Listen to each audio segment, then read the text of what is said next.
Hello everyone, welcome to GATE academy. तो vector calculus हमारा part 1 start किए, तो आई होप आप देखे होंगे, पसंद भी किए होंगे, कमेंट्स भी किए होंगे। ठीक है, 3 घंटे का था लगभग वेक्टर कैलकुलस का पार्ट 1। फिर पार्ट 1 में मैं कुछ आपको होमवर्क दिया था जिसको बोला था ट्राई कीजिएगा, और एक क्वेश्चन में कुछ मिस्टेक की भी पॉसिबिलिटी थी। हमारा एक आंसर मैच नहीं कर रहा था, मैं बोला भी था कि कुछ छोटा मोटा मिस्टेक होगा, देखिएगा। ठीक है, उसमें एक दो लोग कमेंट्स भी किए थे कि उनको पता मिल गया था बेसिक सा मिस्टेक। तो उसी के आगे कंटिन्यू करते हैं। तो अभी पार्ट 2 वाले पार्ट में मैं कुछ अच्छा अच्छा डिस्कशन करूंगा, आपको अच्छा लगेगा, देखिएगा ध्यान से। ठीक है, तो सबसे पहले मैं उस जगह पे आता हूँ। ये क्वेश्चन था हमारा जहां पे ये बहुत ही अच्छा क्वेश्चन था, 2004 का क्वेश्चन था, बहुत पुराना क्वेश्चन है, और मैं बोला भी था ये वेरी गुड क्वेश्चन। तो मैं पिछले क्लास का ही वो ले लिया हूँ, ये वाला क्वेश्चन का, जिसमें ऑर्थोगोनल मैट्रिक्स मैं बोला भी था कि ट्रांसपोज इसके इनवर्स के बराबर होता है। सभी लोग जानते हैं ऑर्थोगोनल मैट्रिक्स, जो लोग भी पढ़े। तो आपको जरूर करना चाहिए कि इसका ट्रांसपोज निकाल के इसका इनवर्स निकाल के चेक करना चाहिए, फिर इसका डिटर्मिनेंट निकालना चाहिए, आइदर 1 और -1 आएगा। और ये बातें तो ऑर्थोगोनल मैट्रिक्स के बारे में लोग जानते हैं। फिर मैं बोला था जो सबसे इंटरेस्टिंग बातें जो नॉर्मली माइंड में नहीं आती, वो ये है कि ये जो कॉलम वेक्टर्स है आपके पास, अगर मैं x1 ट्रांसपोज x2 करूं, उसका अगर मैं प्रोडक्ट करूं तो आपका 0 आ जाएगा। आएगा कि नहीं आएगा that is important. x2 transpose x3 करूंगा तो 0 आ जाएगा। मैं करके भी दिखा रहा था आपको, और आंसर 0 आ रहे थे। तो ये नॉर्मली क्लिक नहीं करता है। ठीक है, हमारा क्वेश्चन तो सिंपल था कि वेक्टर x1 x2 के फॉर्मेट दिए थे, y1 y2 निकालना था, और आपको एंगल बताना था, कोसाइन एंगल y1 y2 के बीच में। ये हम सॉल्व भी किए थे, पूरा सॉल्व कर चुके थे हम लोग। उसके बाद ना यहाँ पे हम कैलकुलेट कर रहे थे, और यहाँ पे एक जगह पे बस जो मेरे को बाद में आप लोग जो लोग बताए, वो मैं देखा कि ये था हमारा मिस्टेक। क्या था कि 169 प्लस 1 170 हो गया, और ये 100 ऐड हुआ, तो ये मिलके ना 270 बनाया। ये अंडर रूट के अंदर जो था 270 था, अपन लिखे थे 170, तो ये 270 था एक्चुअली, इसमें था 270। तो 216 डिवाइड बाय, अगर मैं बात करूं कि यहाँ पे क्या है, तो ये कॉस थीटा की जो वैल्यू थी आपके पास, वो ये था, क्या था आपके पास, 216, और अंडर रूट 170 की जगह 270 था, अपन एडिशन में मिस्टेक किए थे। और फिर एक था आपके पास 189, तो बाकी इतना तो आपके पास सही था। तो कॉस थीटा की जो वैल्यू थी ये 216, अगर under root X into under root Y under root X Y होता है तो पूरा उसके अंदर चला गया। यहाँ पे अगर मैं देखूँ तो 27 है, 27 इंटू 10 करूंगा तो 270 हो जाएगा, और 189 है, अगर मैं 9 का डिवाइड करूँ तो 2 और 1 21 इंटू 9 आ जाएगा। इतना हमारे पास है। ये अगर मैं बोलूँ आपको कि ठीक है 216 है, और ये जो आपके पास था 27, इसको 9 इंटू 3 लिख सकते हैं। यस सर, फिर 10 बचा, 10 तो था ही। 21 को कितना लिख सकते हो, 7 इंटू 3 लिख सकते हो, और 9 तो था ही। अगर ध्यान से देखा जाए तो 9 कॉमन आ जाएगा क्योंकि 2 बार 9 है, फिर 3 कॉमन आ जाएगा क्योंकि 2 बार 3 है, तो 9 और 3 बाहर आ गए। तो कॉस थीटा इक्वल टू इतना तो आप निकाल सकते थे बाहर, बट फिर भी 9 बाहर निकला और 3 बाहर निकला, तो कितना हो गया 9 इंटू 3, 27 बाहर निकला। अंडर रूट में कितना बचा, 10 इंटू 7, अंडर रूट 70 बच गया। अगर मैं ध्यान से देखूं तो ये कितना हुआ, 3 से कैंसिल आउट हुआ तो कितना हो गया, 6 7 7 इंटू 3 21, और ये 72 हो गया। फिर 72 को अगर आप ध्यान से देखोगे 9 से कटा तो कितना हो गया 8। इसका मतलब कॉस थीटा इक्वल टू कितना आ गया 8 अपॉन अंडर रूट 70। एंगल निकालने की जरूरत नहीं क्योंकि मैं से कोसाइन एंगल पूछा था, और ये हमारा आंसर है। तो under 8 upon under root 70 options में हमारे पास था भी, ये ए आंसर, ये ए आंसर आपके पास correct answer A, 8 upon root 70। तो ये हमारा क्वेश्चन था। बस क्या मिस्टेक हुआ था, सही तो सब कर रहे थे हम, ये जब ऐड कर रहे थे 100 के साथ 170 को, तो हम जल्दबाजी में 270 नहीं लिखे थे, 170 ही लिख दिए थे, इसलिए नहीं आ रहा था। तो ठीक है, बाकी तो कंसेप्ट में बताया था। अच्छा, मैं मान के चल रहा हूँ कि लास्ट क्लास में अपन सभी लोग थे, और ये मैं बोला भी था होमवर्क था, तो इन क्वेश्चन पे बात कर लेते हैं लास्ट क्लास में, अगर आपको याद होगा तो।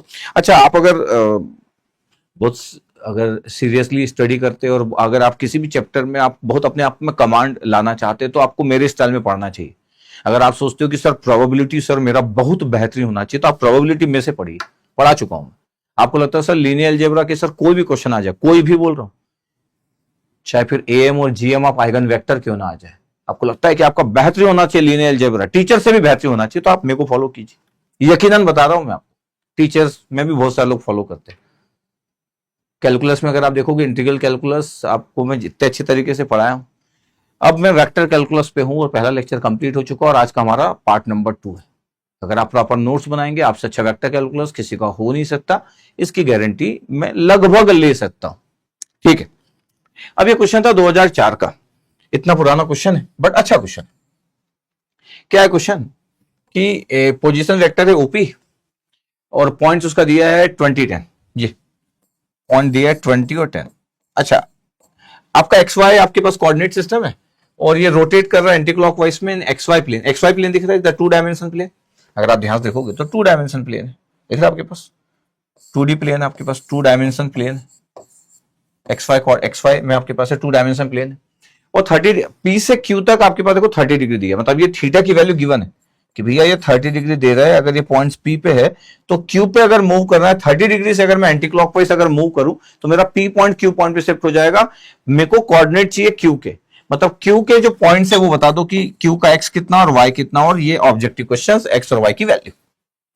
तो पी से क्यू तक जाने के लिए मेरे को 30 डिग्री एंटी क्लॉकवाइज में मूव करूंगा तो पी से क्यू जाएगा एंटी क्लॉकवाइज में आपके पास। आप एंटी क्लॉकवाइज में जब भी कभी डाउट आए तो आप क्लॉक को देखो और सोचो आपके पास कि क्लॉक का एंटी क्लॉकवाइज मूवमेंट, मतलब 12 से 11, 11 से 10, अपोजिट एंड क्लॉक का अपोजिट एंटी क्लॉकवाइज, तो आपको दिखेगा पी से क्यू पहुंचोगे आप 30 डिग्री लिखा हुआ है। तो ये गिवन है, ये गिवन है 30 डिग्री। अब मैं बोल रहा हूं कि मेरे को P वाला जो पॉइंट्स है उसके बारे में अगर बात करना है कि मेरा P जो पॉइंट्स है वो 20 और 10 है, x की वैल्यू 20 है और y की वैल्यू 10 है, ये मतलब वो 20 10 का, और एक्स वाई कोऑर्डिनेट सिस्टम है। तो अगर मैं ध्यान से अगर मैं बोलूं कि यार ये, अगर मैं बोलूं कि यार ये जो पॉइंट्स है, अगर मैं जब बोलता हूं कि 20 और 10 इसका क्या मतलब होता है सर, x की वैल्यू 20 है, मतलब x इक्वल टू 20 है ये वाला, ठीक है चलो इतनी अच्छी तो बात आपको पता है। और y की वैल्यू, इसका मतलब है कि ये वाली वैल्यू कितना है सर, ये 10 है सर, ये y इक्वल टू 10 है सर। अब ये थीटा तो लिखा था तो मैं थीटा तो लिखूंगा नहीं, तो और कोई एंगल ले लेता हूं सर, आप ले लो और कोई एंगल ले लो, ठीक है चलो ले लेता हूं और कोई एंगल ले लेता हूं। मान लेता हूं कि मैं अल्फा ले लिया, ये अल्फा, ये वाला एंगल p के लिए। पता है 10 अल्फा इक्वल टू क्या होगा, किसी भी कोऑर्डिनेट का एंगल निकालना होता तो आपके पास फर्स्ट कोऑर्डिनेट में x और y, x positive y positive, तो 10 अल्फा इक्वल टू कितना होगा, ये y डिवाइड बाय x। तो ये आपके पास जो 10 अल्फा होगा, यहां पे अगर मैं बोलूं कि 10 अल्फा की वैल्यू कितनी होगी, तो 10 अल्फा इक्वल टू होगा y बाई x। कितना है एक्स वाई p पॉइंट का y और x, तो सर y तो 10 है और x कितना है 20, तो 10 वर्स 1/2 आ रहा अल्फा की वैल्यू, 10 वर्स 1/2। कैलकुलेटर आप यूज कर लो, या आपको बहुत अच्छा अगर मैथ्स आता है तो 26.56, 10 वर्स 1/2, ये 10 वर्स 1/2 26.56 कैलकुलेटर यूज कर सकते हैं। या कुछ बहुत, जिन लोगों को मैथ्स बहुत पसंद होता है उनको सब एंगल पता होते हैं, मतलब 10 वर्स 1/2। अच्छा, नॉर्मल व्यक्ति को क्या पता होता है, तो 12th क्लास वाले को क्या पता होता है, अगर मैं बोलूं कि 12th क्लास वाले को क्या पता है, तो 12th क्लास वाले को पता है कि 10 इनवर्स 1 कितना होता है, पता ही उसको 45 डिग्री होता है, ठीक है सर उसको पता ही है। उसको 10 इनवर्स √3 भी पता है, 11 12th वाले को तो 10 इनवर्स √3 पता होता है 60 डिग्री होता है। 10 इनवर्स 1/√3 भी पता है, 10 इनवर्स 1/√3 भी पता है कितना होता है 30 डिग्री। बट जहां से हम इंजीनियर की बात करते हैं, जब मैं इंजीनियरिंग की बात करता हूं तो इंजीनियर को फिर पता होना चाहिए, क्या पता होना चाहिए उसको, फिर पता होना चाहिए 10 इनवर्स 4/3 कितना होता है, द गुड नंबर 10 इनवर्स 4/3 ये होता है आपके पास कितना होता है 53.13। 10 इनवर्स 3/4 कितना होता है 36.86, 36.86। पता आपके पास 10 इनवर्स 3/4 और 10 इनवर्स 4/3 को ऐड करोगे तो 90 आएगा, 10 इनवर्स 4/3। इसलिए आपको एक पता हो तो दूसरा पता कर लेते हो आप 90 में से माइनस करके। ये प्रॉपर्टी, ऐसा बहुत सारी बातें होती है जिंदगी में, ये दोनों को ऐड करोगे तो इतना आ जाएगा। वैसे तो 10 इनवर्स 3√3 और 1/√3 का भी एडिशन 90 आएगा। एक्चुअली प्रॉपर्टी 10 इनवर्स की प्रॉपर्टी हमेशा सेटिस्फाइड करती for any positive value of x, कोई भी एक्स की वैल्यू आप अल्फा बीटा कुछ भी लिख दो, 10 inverse x plus 10 inverse 1/x is always 90 degree for any positive value of x, for any number, मतलब any positive number is always 90 degree. तो ये आपके पास है। अच्छा, वैसे ही आपके पास ये पता होना चाहिए कि 10 इनवर्स 2 की वैल्यू कितनी होती है, 10 इनवर्स 2 की वैल्यू 63.43 होती है, तो 10 इनवर्स 1/2 कितना होगा, 90 में से माइनस करोगे तो 26.56, ये 26.56 होगा, इसलिए अपन लिखे भी थे 26.56। अच्छा, ना पता हो तो फिर कैलकुलेटर तो है आपके पास, बट इतना बेहतरीन होना चाहिए अगर आप सोचते हो कि मेरे में वो जो बात हो वो लोगों में ना हो, तो लोगों में इतनी सारी बातें नहीं हो सकती है, बट उसके लिए मेहनत लगता है, एफर्ट लगता है, प्लान लगता है, अपने आप को इन्वॉल्व करना होता है। ठीक है, क्वेश्चन में थे अपन तो कि भैया अगर मेरे को कोई पॉइंट पता है, इसलिए जब कोई पॉजिटिव कोऑर्डिनेट की वैल्यू पता होती है ना, तो ये पहला पॉइंट x होता है, दूसरा पॉइंट y होता है, y बाय x करोगे तो 10 आ जाएगा, और 10 इनवर्स करोगे तो हमेशा एंगल पता चल जाएगा उस कोऑर्डिनेट का एंगल। अब आपको अल्फा पता है, अगर मैं बोलूं कि सर मेरे को क्यू पॉइंट का मेरे को एक्स वाई निकालना है, तो मेरे को एंगल पता है क्या क्यू पॉइंट का? यस यस, एंगल तो पता है। कैसे? ये एंगल पूरा है ना, इतना एंगल कितना? अल्फा प्लस थीटा, ये पूरा एंगल। तो अल्फा प्लस थीटा कितना है सर? अल्फा सर 26.56 है जो अभी निकाले आप, और थीटा पहले से 30 डिग्री था। तो पता है कितना हो गया? 30 और 26 कितना हो गया सर? 30 और 2 50, 56 सर, 56.56 हो गया सर। तो अगर मैं बोलूं कि मेरे को क्यू पॉइंट पे अगर बात करना है, क्यू पॉइंट पे, तो 10 एंगल कितना आपके पास? अल्फा प्लस थीटा पूरा ऐड किया, तो 10 56.56 इक्वल टू क्या होगा? बोले सर वाई बाई एक्स होता है 10 टू टेन थीटा हमेशा वाई बाई एक्स। अब ये एंगल कितना है? पूरा अल्फा प्लस थीटा है, तो वाई बाई एक्स। वाई पता है नहीं पता, एक्स पता है नहीं पता, दोनों ही नहीं पता है। कौन सा? ये एक्स भी अननोन है और वाई भी, यही तो क्वेश्चन का पार्ट है। बट मैं एंगल निकालिए कि कितना है, थीटा मेरे को गिवन था, अल्फा में निकाल लिया पी पॉइंट की हेल्प से, और total angle alpha plus theta है। तो 10 56.56 की वैल्यू कितनी होगी? अब अच्छा, हर नंबर तो आप दुनिया का हर नंबर तो पता नहीं हो सकता, तो कैलकुलेटर की हेल्प ले लेते हैं। 10 56.56 की वैल्यू कितना होगा? तो मैं कर लेता हूं 10 56.56, यह आ गया 1.514, यह आ गया 1.51427, 1.51 बोल दो, 1.5 भी बोल सकते हो। अब ये तो ऑप्शन सा ऑब्जेक्टिव क्वेश्चन है, तो 1.51 है, मतलब y बाई एक्स इतना है, तो y की वैल्यू x टाइम्स इतना है, मतलब कितना हो गया y की वैल्यू? सर x मल्टीप्लाई करोगे तो 1.5x आ गया y, मतलब y बड़ा है, y बड़ा है, बिल्कुल बड़ा है, x से 1.5 का मल्टीप्लाई हो रहा है, तो y बड़ा है। तो देखो यहाँ पे तो y छोटा दिख रहा है, ये ऑप्शन गलत। सर यहाँ पे भी y छोटा दिख रहा है, ये भी ऑप्शन गलत। भैया इसमें y लेस देन x दिख रहा है, इसमें भी y लेस देन x दिख रहा है, तो हो नहीं सकता। इस वाले में b में y ग्रेटर देन x है, ये हो सकता है, इसमें भी y ग्रेटर देन x है, ये भी हो सकता है, बट 1.5 है। इसमें आपके पास अगर देखोगे 13.40 है, ये आपके पास x की वैल्यू। अगर मैं 1.5 करूंगा तो 13 में अगर लगभग 6 और 7 ऐड करूंगा तो 20, 21 आपके पास, तो 13.40 और 22.32। अगर मैं बोलूं कि आपके पास देखो कितना आ रहा है, अगर मैं बोलूं आपको कि 13.40 इंटू 1.5, तो ये आता है 20.1, ये 20.1 आ रहा है यहां से। y इक्वल टू 1.5x करूंगा तो पता है y की वैल्यू आ रही है, अगर x की वैल्यू अगर मैं पुट कर दिया कितनी 13.4, तो ये आ रहा है 20.1। इसलिए गलत हुआ क्योंकि 22.32 है, इसलिए गलत हुआ, नहीं तो अदरवाइज तो y ग्रेटर देन था। 12.32 में आएगा, 12.32 में आ जाएगा आंसर। 12.32 इंटू 1.5 कर दो, 18.66 आपके पास आ गया, 51 कर लो आपके पास, तो ये आ गया बी आंसर। यस, इतना आपको लिखना चाहिए, ठीक है। तो अगर मैं पूरा पूरा पॉइंट्स अगर ऐड कर देता, पूरा पॉइंट्स मतलब अगर आपको लगता है कि पूरा पॉइंट्स ऐड कर दो ना सर, पूरा पॉइंट्स मतलब 1.5147 इंटू ऑप्शन में क्या था मेरे पास 13.4, 20.29 ही था, तो भी नहीं आएगा, 20.29 नहीं आ रहा है, तो ये आंसर सेटिस्फाइड नहीं कर रहा है, ये आंसर सेटिस्फाइड कर रहा है, तो बी आंसर बॉम्बे। तो ये ऑप्शन बेस्ड क्वेश्चन था आपके पास, क्योंकि मेरे पास और कोई कैलकुलेशन के लिए आपके पास पॉइंट तो है नहीं, आपके पास एंगल गिवन है और मेरे को बोल दिया गया कि फाइंड आउट कर लो, आपके पास इतना लिखना चाहिए। आप ये भी बोल सकते हैं कि सर मेरे को एक्स वाई की वैल्यू नहीं पता थी, मैं ऑप्शन से तो ये भी कर सकता था कि पी में आपको सर, मैं अगर ऐसा करता तो सर क्या करते?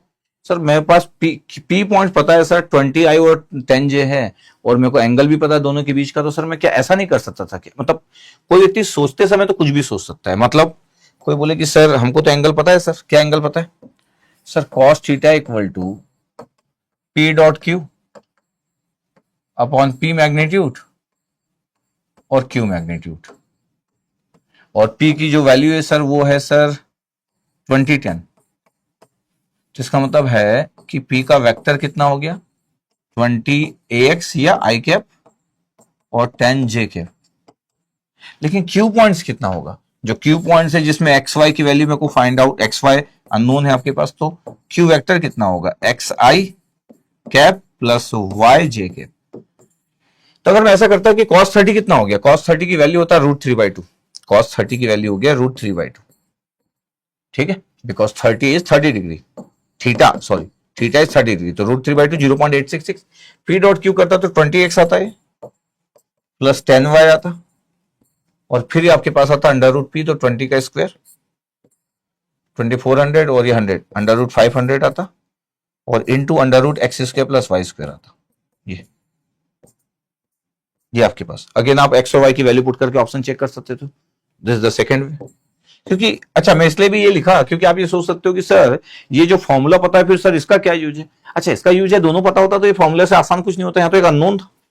कोई एंगल पता करने को बोले तो ये बहुत आसान तरीका होता है, पी भी पता और क्यू भी पता, दोनों के पॉइंट्स पता, और कोई एंगल पूछ रहा है बताओ दोनों के बीच में एंगल कितना है, तो द सिंपलेस्ट फॉर्म अगर मेरे को एंगल फाइंड आउट करना है। अदरवाइज अगर मेरे को एंगल पता और एक वेक्टर पता तो फिर मेरे को ऑप्शन से हेल्प लेना पड़ेगा, क्योंकि मेरे पास दो अननोन है, एक्स और Y. There are two unknown actually, X and Y. देखो ध्यान ध्यान से, तो ठीक है। अच्छा इस तरीके से मैं क्या किया, मैं कोऑर्डिनेट सिस्टम की हेल्प लिया। मतलब अगर 2 डायमेंशन अगर डेटा अगर आपके पास है तो आप बहुत अच्छे से कोऑर्डिनेट सिस्टम की हेल्प ले सकते हो, बहुत अच्छे से हैंडल कर सकते हो कोऑर्डिनेट सिस्टम को। 2 डायमेंशन जैसे 3 डायमेंशन होगा आपके पास, मतलब 3D आपके पास जब होता है तो उस केस में तो फिर आपको वेक्टर कैलकुलस का बेस्ट यूज करना है। यहां तो वेक्टर कैलकुलस के बिना भी सॉल्व कर सकता था। कोई बोलेगा कि सर इसमें वेक्टर कैलकुलस तो किए ही नहीं आप पहले तरीके में। हाँ, क्योंकि अगर मेरे पास 2 डायमेंशन अगर कोई पॉइंट्स पता और कोई कुछ में से पूछना चाह रहा है तो मैं बिना वेक्टर कैलकुलस के भी सॉल्व कर सकता हूं। तो मैं पहले तरीके में वेक्टर कैलकुलस यूज नहीं किया, मैं कोऑर्डिनेट सिस्टम को यूज कर लिया कि भाई मेरे पास पी पॉइंट पता है तो पी पॉइंट्स का मैं एंगल निकाल लिया, क्यू पॉइंट का मेरे को पॉइंट्स नहीं पता लेकिन पी और क्यू के बीच का एंगल पता है तो मैं टोटल एंगल निकाल लिया। टोटल एंगल की हेल्प से मैं एक्स और वाई की वैल्यू पता कर लिया, और मेरे पास ऑप्शंस है आपके पास तो मैं पता कर लिया। अगर मेरे को कोई एक्स देता वाई पूछ सकता था, वाई देके एक्स पूछ सकता था, दोनों पूछ रहा था, इसका तभी ऑब्जेक्टिव क्वेश्चन हो गया।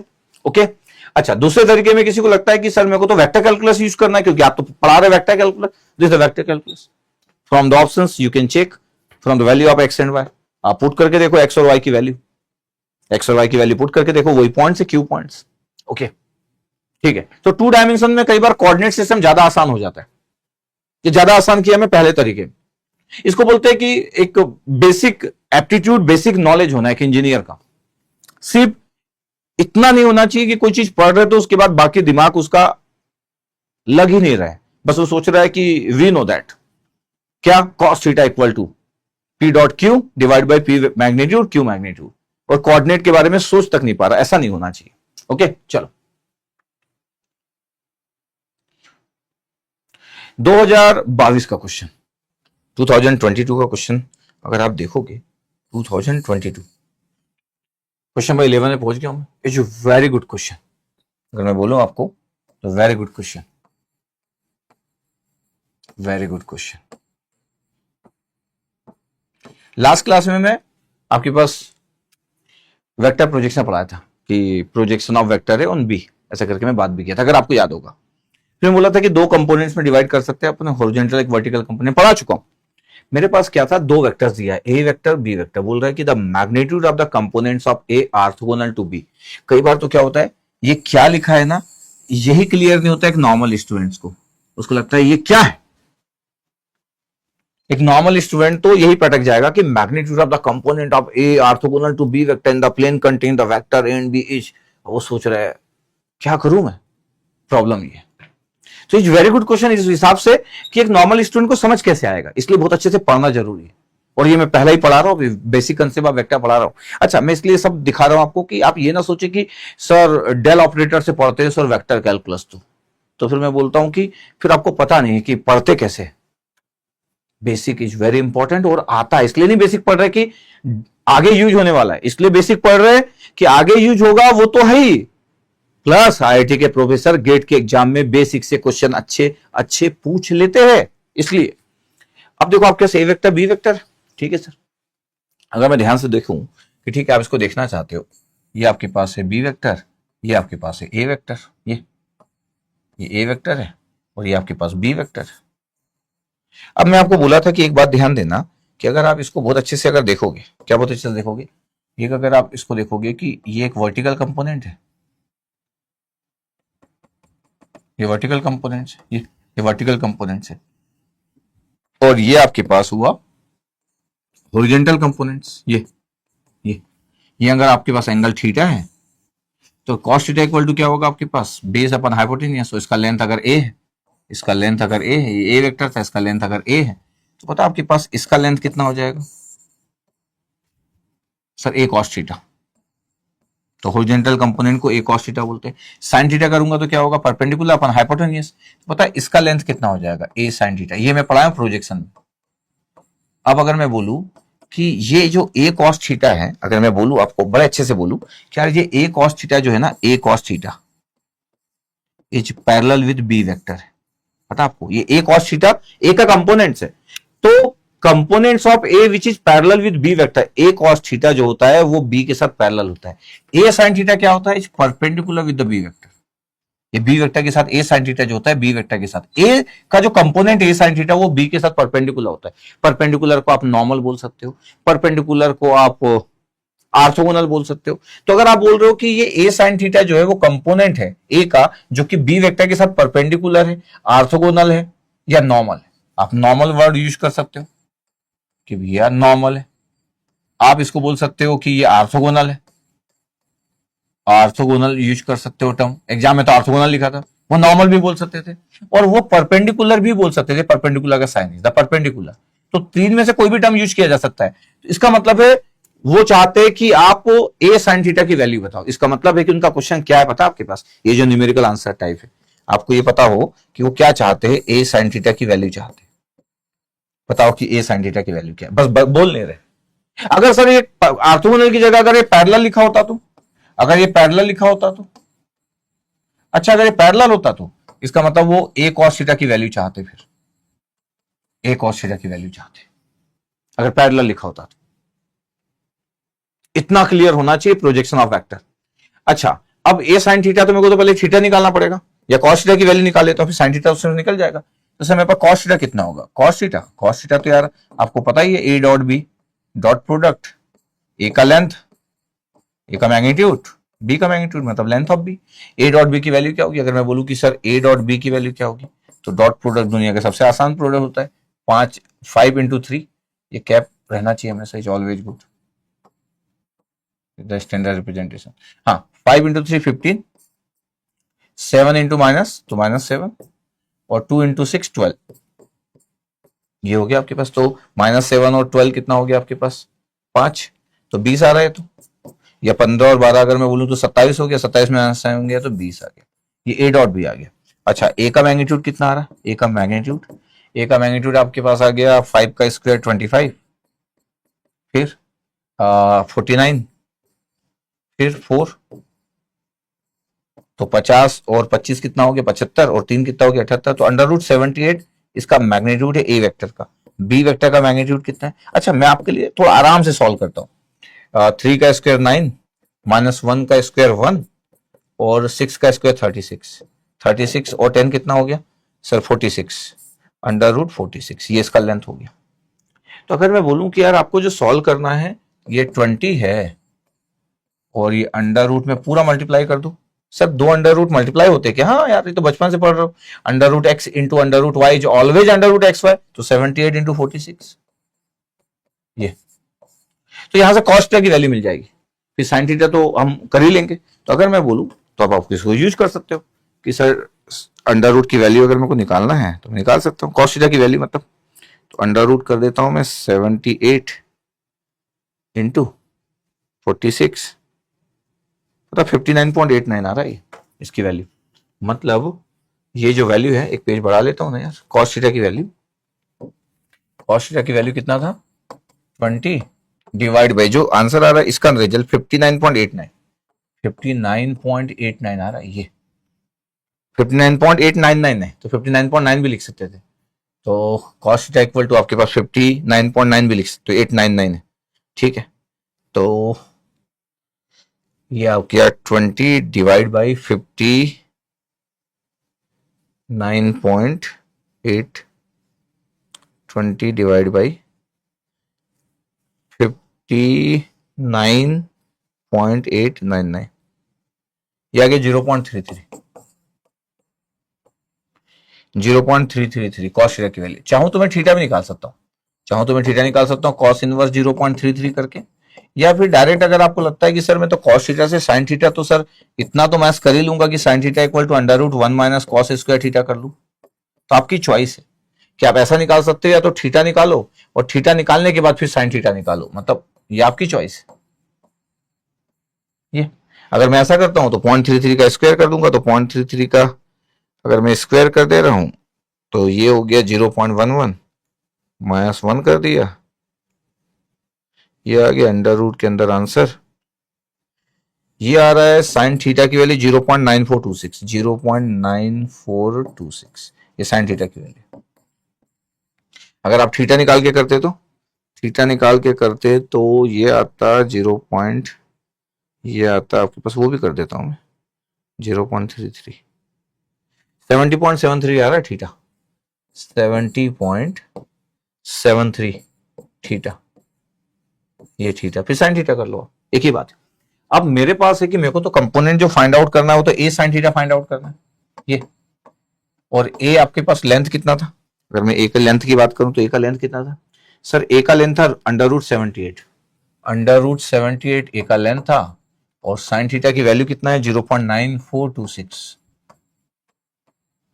तो ये जब न्यूमेरिकल आंसर टाइप होता है तो ये बड़ा इंपॉर्टेंट होता है, क्या अंडर रूट 78 इतना आ गया इंटू 0.9426 सर 8.32 आ रहा है, तो 8.32 ये हमारा आंसर होना चाहिए एग्जाम का, ये कॉस थीटा की, ए साइन थीटा की वैल्यू।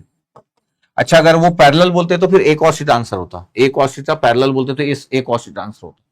ये परपेंडिकुलर वाला कंपोनेंट था आपके पास, ये परपेंडिकुलर कंपोनेंट, अगर वो पैरेलल बोलते तो आंसर क्या होता, ए कॉस थीटा, उस केस में अंडर रूट 78 होता, और कॉस थीटा की वैल्यू कितनी थी 0.33, ये आंसर होता न्यूमेरिकल आंसर टाइप में।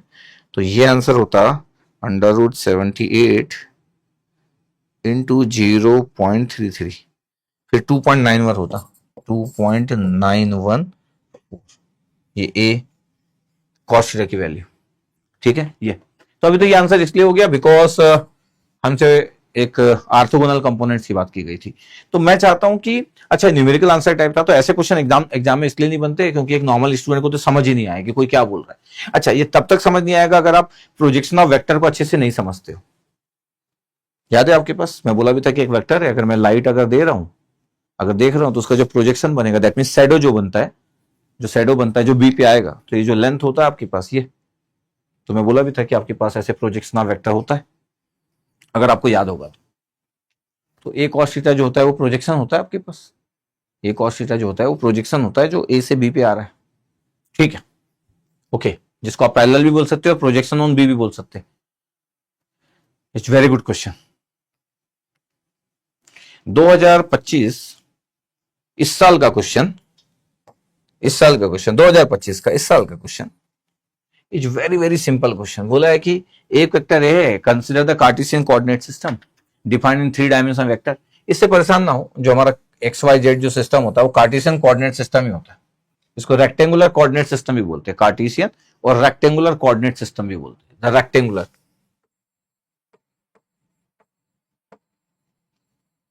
रेक्टेंगुलर कोऑर्डिनेट सिस्टम भी बोलते हैं। तो डोंट वरी, एक सिलेंड्रिकल होता है, एक स्फेरिकल होता है, 3 कोऑर्डिनेट सिस्टम होते हैं, एक कार्टेशियन कोऑर्डिनेट सिस्टम, एक सिलेंड्रिकल और एक स्फेरिकल। जब हम एडवांस लेवल में पढ़ना चालू करते हैं सरफेस के बारे में और सब बातें करना चालू करते हैं तो फिर सिलेंड्रिकल और स्फेरिकल कोऑर्डिनेट सिस्टम भी इंपॉर्टेंट होता है। हमको तो ज्यादा रहता नहीं, बट ठीक है, पूरा कैलकुलस पढ़ाते पढ़ाते थोड़ी बात उसकी भी कर ली जाएगी, ऐसा नहीं कि उसके बारे में जीरो आइडिया देंगे, लेकिन मैथमेटिक्स पढ़ते समय में इतना किसी को जरूरत नहीं पड़ता है उसके बहुत बिग डिटेल की। जितनी आईआईटी के प्रोफेसर आपसे एक्सपेक्ट करते वो मैं सिलेंड्रिकल स्फेरिकल की बात करूंगा, पूरा कैलकुलस जिस दिन खत्म होगा तब तक बात कर लूंगा, ठीक है। अभी हमारे पास जब भी कोई एक्स वाई जेड की बात करता है तो वो कार्टेशियन या रेक्टेंगुलर कोऑर्डिनेट सिस्टम होता है, इसलिए हम कभी बोलते भी नहीं कि इसको क्या बोलते हैं। अब ये आईजेके है आर्थोगोनल यूनिट बेसिस से, तो मेरे को पता है आर्थोगोनल वेक्टर ही होते हैं आईजेके, मैग्नीट्यूड तो 1 ही आपके पास पता है, आर्थोनॉर्मल भी बोल सकता हूं मैं क्योंकि इसका मैग्नीट्यूड 1 है, और डॉट प्रोडक्ट 0 होता है आपके पास, I dot J 0, J dot K 0। Let vector A and B, बहुत सारी बातें की गई जबरदस्ती की, और फिर बोला इनर प्रोडक्ट मतलब क्या होता है। अच्छा इनर प्रोडक्ट मतलब क्या होता है सर, डॉट प्रोडक्ट होता है, डॉट प्रोडक्ट बिल्कुल सही है। तो सर डॉट प्रोडक्ट अगर मैं फाइंड आउट कर रहा हूं तो क्या होगा, √2 और 1/√2 1, 1/√2 और √2 1, तो 1 + 1 हो गया, और 1 और -1 -1, 1 1 और -1, तो सर ये तो सर एक -1 कैंसिल आउट हो गया और आंसर 1 बच गया। ये आंसर बी बिना पेन पेपर चलाए भी हो सकता है। अगर आपको पेन पेपर चलाना है तो ए डॉट बी का आपके पास सॉल्व कर दो, √2 इंटू 1/√2, ये था पहला। दूसरा था 1/√2 इंटू √2, ये था दूसरा। और तीसरा था आपके पास 1 इंटू -1। तो पहला आंसर हुआ 1, दूसरा आंसर हुआ 1 और तीसरा आंसर हुआ -1। तो finally answer is 1। Is very simple, इसमें तो कोई बात ही नहीं है कि डॉट प्रोडक्ट मेरे को फाइंड आउट करना, पेन पेपर चलाने की जरूरत भी नहीं है, बट फिर भी चला दिया आपके लिए। तो आंसर इज 1। कोई देख के भी बता दिया होगा। मतलब इतना आसान क्वेश्चन आ सकता है, क्यों नहीं आ सकता है? आ सकता है। इनर प्रोडक्ट पूछ रहा था, ए वेक्टर दिया, बी वेक्टर दिया। अच्छा, कभी कभी इतना सिंपल क्वेश्चन में हम यहीं पे पढ़ रहे हैं, पता चला कि हम ये इसी को रीड कर रहे हैं, यहीं तक रीड कर रहे हैं। अच्छा, कभी कभी ज्यादा आइडिया ना होना प्रॉब्लमेटिक होता है। आईजे के वेक्टर को ऑर्थोगोनल लिखा, अगर इसको ऑर्थोनॉर्मल बोल देता तो भी अलग, तो भी सेम बात होता है। ऑर्थोगोनल यूनिट बेसिस है, तो जो ऑर्थोगोनल वेक्टर्स होते हैं उसमें अगर यूनिट बेसिस होता है, मैग्नीट्यूड 1 होता है, तो ऑर्थोनॉर्मल भी होता है। आईजे के वेक्टर एग्जांपल भी दिया मैं, ऑर्थोनॉर्मल वेक्टर में आईजे के जो आपका यूनिट वेक्टर है एक्स वाई कोऑर्डिनेट सिस्टम के, वो ऑर्थोनॉर्मल होते हैं आपके पास, और जो ऑर्थोनॉर्मल होते हैं बाय डिफॉल्ट ऑर्थोगोनल होते हैं, अगर आप पूरा लेक्चर फॉलो कर रहे हो मेरा तो। बट डॉट प्रोडक्ट पूछा था तो ये जो लिखा है ये है, होता ही आईजे के वेक्टर, तो जो होता है वो कभी कभी देने से भी लोग टाइम ले लेते हैं जबरदस्ती। It's very simple question. अब मैं आईआईटी जेई का क्वेश्चन ले रहा हूं जो 2013 और 2003 में है, सेम क्वेश्चन आईआईटी जेई का। आपको बोलेगा सर आईआईटी जेई, सर आप तो सर आईआईटी जेई की बात करने लग जाते हो सर, लीनियर अलजेब्रा में खुद बहुत बात की है। बहुत बार टीचर भी, आजकल मैं मैथ्स पढ़ा रहा हूं तो टीचर भी परेशान हो सकता है कि ये आईआईटी की बात क्यों करते हैं। मैं आईआईटी की बात नहीं करता हूं, मैं आईआईटी की वो बात करता हूं जो आईआईटी में पूछा गया लेकिन आपके गेट के काम का चीज है, और उससे आपका कंसेप्ट इंप्रूव होता है, और आने वाले समय में ये आएगा ही, श्योर हूं मैं।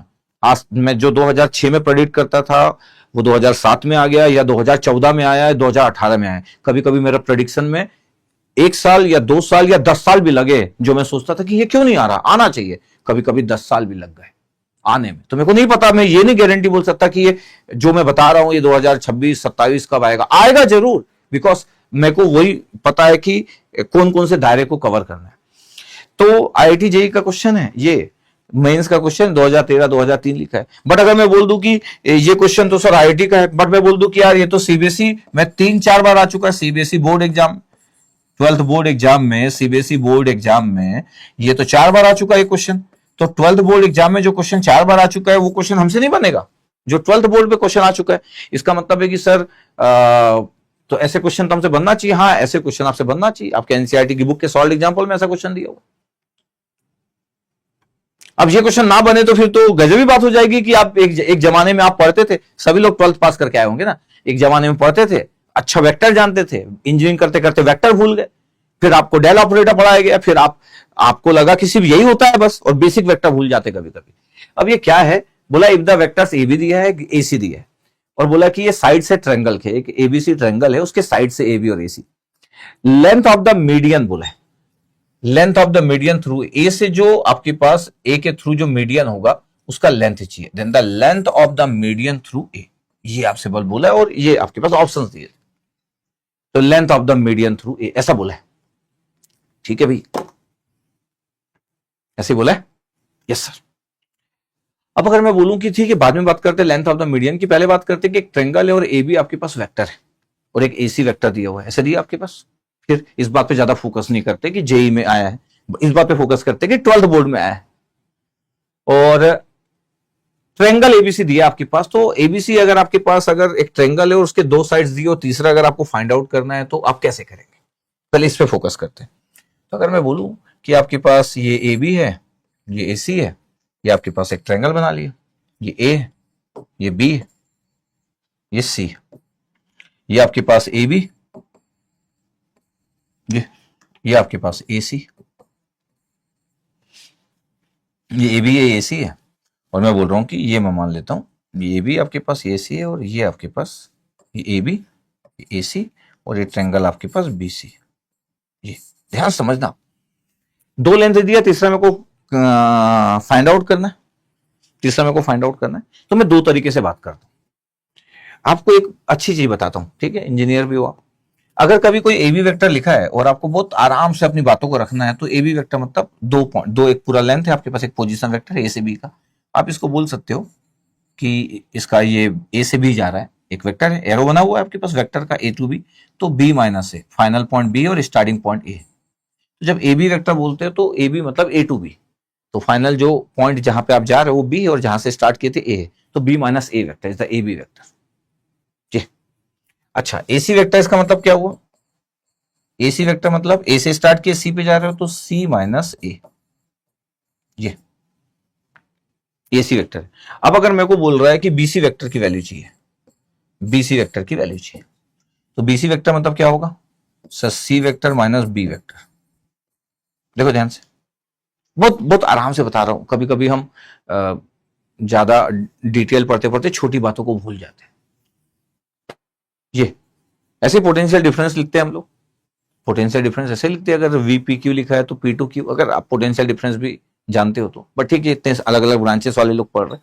तो ए बी वेक्टर लिखने का मतलब होता है बी माइनस ए, या ए सी लिखने का मतलब होता है सी माइनस ए, और बी सी लिखने का मतलब ये होता है। अगर मैं किसी को बोलूं कि यार इतनी बातों से अगर आपको बी सी निकालना है तो सी प्लस और बी माइनस है, सी प्लस यहाँ पे है और बी प्लस यहाँ पे है, तो अगर मैं ए सी में से अगर ए बी माइनस कर दूं, मतलब अगर मैं बोलूं कि यार आप ए सी में से अगर आप ए बी माइनस कर दो तो क्या होगा? एसी में से अगर मैं इसमें से अगर ये माइनस कर दूं तो ए कैंसिल आउट हो जाएगा। एसी करोगे तो सी माइनस ए करोगे, माइनस मिडिल में, और ए बी करोगे तो बी माइनस ए करोगे, ए कैंसिल आउट हुआ और पता क्या बचा? सी माइनस बी बचा, ए कैंसिल आउट हो गया। देखो जरा ध्यान से, एसी वेक्टर का मतलब क्या होता है? Sir C vector minus A vector. A B vector का मतलब होता है बी माइनस ए, लेकिन मिडिल में माइनस है तो माइनस बी और प्लस ए हो गया। पता आपके पास, तब मैं पहले आराम से दूसरी स्टाइल में बता रहा हूं बातें। पता ए कैंसिल आउट हो गया, सी माइनस बी बचा और इसी को बीसी बोलते हैं। इसका मतलब क्या हुआ? इसका मतलब ये हुआ सर कि बीसी वेक्टर में फाइंड आउट कर लिया सर, तो बीसी वेक्टर सी माइनस आपके पास बी आ गया, तो A C minus A B आ गया। तो अगर मैं बोलूं कि बीसी वेक्टर अगर क्या है? A C minus A B, तो क्या आपको पता है कि ए सी क्या है? सर 5 आई और ये 3 आई है, तो 5 आई माइनस 3 आई करेंगे तो कितना आएगा? 2 आई कैप सर, ठीक है। माइनस 2 जे करेंगे तो यहाँ 2 जे है क्या? नहीं है सर, तो माइनस 2 जे, और ये कितना है? 4 के माइनस 4 के, तो 0 के हो गया। इसका मतलब क्या हुआ सर? 2 आई कैप माइनस 2 जे कैप, ये क्या आया? बीसी वेक्टर है। मतलब सर ये बीसी वेक्टर ये आ गया। ये दिखा आपके पास, ये होता है एक बेसिक सा आपके पास ट्रायंगल के स्टाइल में बात करना। ये किसी को लगेगा सर हम तो वेक्टर एडिशन जब करते, तो हाँ, कोई भी वेक्टर जब ट्वेल्थ वाला पढ़ता होगा तो ऐसा नहीं पढ़ता होगा, ट्वेल्थ वाले लोग ऐसे नहीं पढ़ते होंगे, या जो लोग भी कॉम्पिटेटिव एग्जाम की प्रिपरेशन करते थे ट्वेल्थ में, वो ऐसे नहीं पढ़ते होंगे। वो हमेशा जब भी वेक्टर की बात, ट्रायंगल की बात आती है और ट्रायंगल की दो साइड पता होती है और तीसरी साइड की बात होती है, तो वो हमेशा कंसेप्ट यूज करते हैं पैरेलल वेक्टर का, और वो कंसेप्ट यूज करते हैं वेक्टर एडिशन का इन ट्रायंगल। तो triangle rule for vector addition बड़ा पॉपुलर है। आप कोई भी अगर 12th क्लास की बुक खोलोगे, कोई भी सीबीएसई की बुक खोलोगे, तो triangle rule for vector addition बड़ा ही पॉपुलर है। तो मैं उसकी बात करता हूं, ध्यान देखना। अभी मैं क्वेश्चन छोड़ दिया, अभी आएंगे अपन इस पे। बड़ा ही फेमस क्वेश्चन है, गेट में नहीं आया कभी, लेकिन क्यों नहीं आएगा गेट में? क्वेश्चन है कि गेट में क्यों नहीं आएगा, आएगा। अब कब आएगा ये मेरे से मत पूछो, ये मेरे को नहीं पता। तो अगर मैं बोलूं कि यार मेरे को अगर दो साइड्स पता है, और बड़ा ही फेमस होता है आपके पास, क्या फेमस होता है? Triangle rule for vector addition, for vector addition, vector addition. अच्छा, मैं बोल रहा हूं कि लिखा रहता है, बुक में लिखा रहता है, बट अगर मैं इसमें और एक्स्ट्रा यूज कर दूं, पता है? बाय यूजिंग पैरेलल वेक्टर, तो फिर मजेदार होगा। ऐसा कहीं नहीं लिखा रहता है, मैं लिख रहा हूं, लिखे बाय यूजिंग पैरेलल वेक्टर। अगर मैं ऐसा बोल दूं तो, ऐसा अगर मैं बोल दूं तो थोड़ा मजेदार हो सकता है। Triangle for vector addition by using parallel vector, ठीक है। ठीक है सर, ध्यान से देखते हैं हम लोग। हाँ, ध्यान से देखो, ये आपके पास ए बी था और ये आपके पास था ए बी, आपके पास होता ही है, ठीक है। तो ए बी वेक्टर आपको पता है क्या भी है? A B vector sir 3 i plus 4 k, 3 I cap plus 4 के कैप, ठीक है। और ए सी वेक्टर क्या पता है सर? 5 आई कैप, 5 आई कैप माइनस 2 जे प्लस 4 के, ठीक है सर, ये आपके पास ट्रायंगल है, तो मैं बोल रहा हूं कि ये ए बी है, ये सी है, ये आपके पास ये ए है, ये बी है और ये सी है। ये बी वेक्टर है, ये ए सी वेक्टर, ये ए बी जो वेक्टर है, ए से बी वेक्टर आपके पास गिवन है, तो ए से बी वेक्टर आपके पास ये हो गया, ये ए सी वेक्टर है, ए से सी वेक्टर हो गया। देख रहे हो आपके पास, ये देखो ए से बी है और आपके पास ये ए सी दिया हमारे पास। अब मैं आपको एक मस्त चीज बताता हूं, अगर वेक्टर एडिशन की बात करते हो ना, ट्रायंगल तो आपके पास फॉर्म ट्रायंगल रूल लिखा हुआ है, लेकिन मैं आपको वेक्टर एडिशन का बेसिक आपके पास पॉइंट्स बताता हूं कि वेक्टर एडिशन जब आप पढ़ते हो तो आपको बेसिक बेसिक पॉइंट क्या पता होना चाहिए। जैसे मैं अगर बोल दूं कि सर ये मेरे पास एक वेक्टर ए, ठीक है, ये मेरे पास वेक्टर बी है सर, ये मेरे पास वेक्टर सी है, ये मेरे पास वेक्टर डी है सर, ये वेक्टर डी है,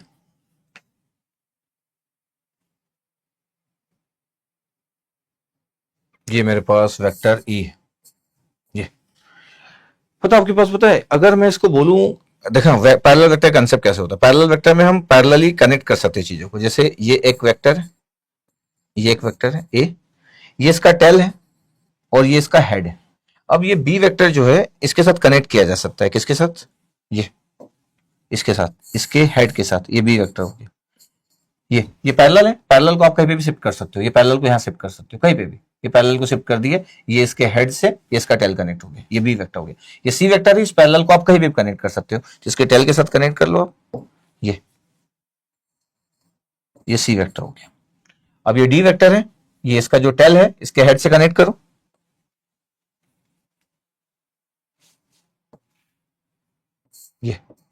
ये आपके पास डी वेक्टर हो गया। ये फिर मैं बोल दूं कि ये आपके पास ई वेक्टर है, तो मैं ई वेक्टर एक और कलर चेंज कर लेता हूं, ये ई वेक्टर हो गया। पता है ये इसका स्टार्टिंग पॉइंट है ए का, और ये इसका ई वेक्टर जब बनाया था इसका फाइनल पॉइंट है। अच्छा, किसी को भी पहले कर सकते थे सर ए के बाद बी, क्योंकि ए के बाद ई भी कर सकते थे, यहां से मैं इसको कनेक्ट कर सकता था सर, ये सी को यहां कनेक्ट कर सकते थे, बिल्कुल ऐसा कनेक्ट कर सकता था, तो डोंट वरी। बट जब भी आप वेक्टर को आप करते हो ना, तो पता आपके पास होता क्या है कि आपको जहां वेक्टर ये इसका टेल होता है, दिस द टेल, ये इसका हेड है, तो आप किसी भी वेक्टर को ना, किसी भी वेक्टर के टेल को उसके हेड से कनेक्ट कर दो, फिर उसका नेक्स्ट हेड बन जाएगा, फिर टेल को कनेक्ट कर दो हेड से, ऐसा कनेक्ट कर सकते हैं। अब आपके पास पता क्या है, ये स्टार्टिंग पॉइंट है, दिस द स्टार्टिंग पॉइंट, और ये एंडिंग पॉइंट है, दिस द एंडिंग पॉइंट। अब आपके पास रिजल्टेंट वेक्टर क्या होगा पता है, ये रिजल्टेंट वेक्टर, अगर आपको बोला जाए कि रिजल्टेंट वेक्टर क्या होगा, तो ये रिजल्टेंट वेक्टर होगी पता आर वेक्टर, और आर वेक्टर की वैल्यू क्या है पता है, A vector plus B vector plus C vector plus D vector plus E vector, ये पूरे वेक्टर ऐड हो सकते हैं, ये पूरे वेक्टर ऐड हो सकते हैं, दिस वन। अच्छा, ये तो मैं नॉर्मली से बताना चालू किया कि अच्छा आपके पास ऐसा होता है।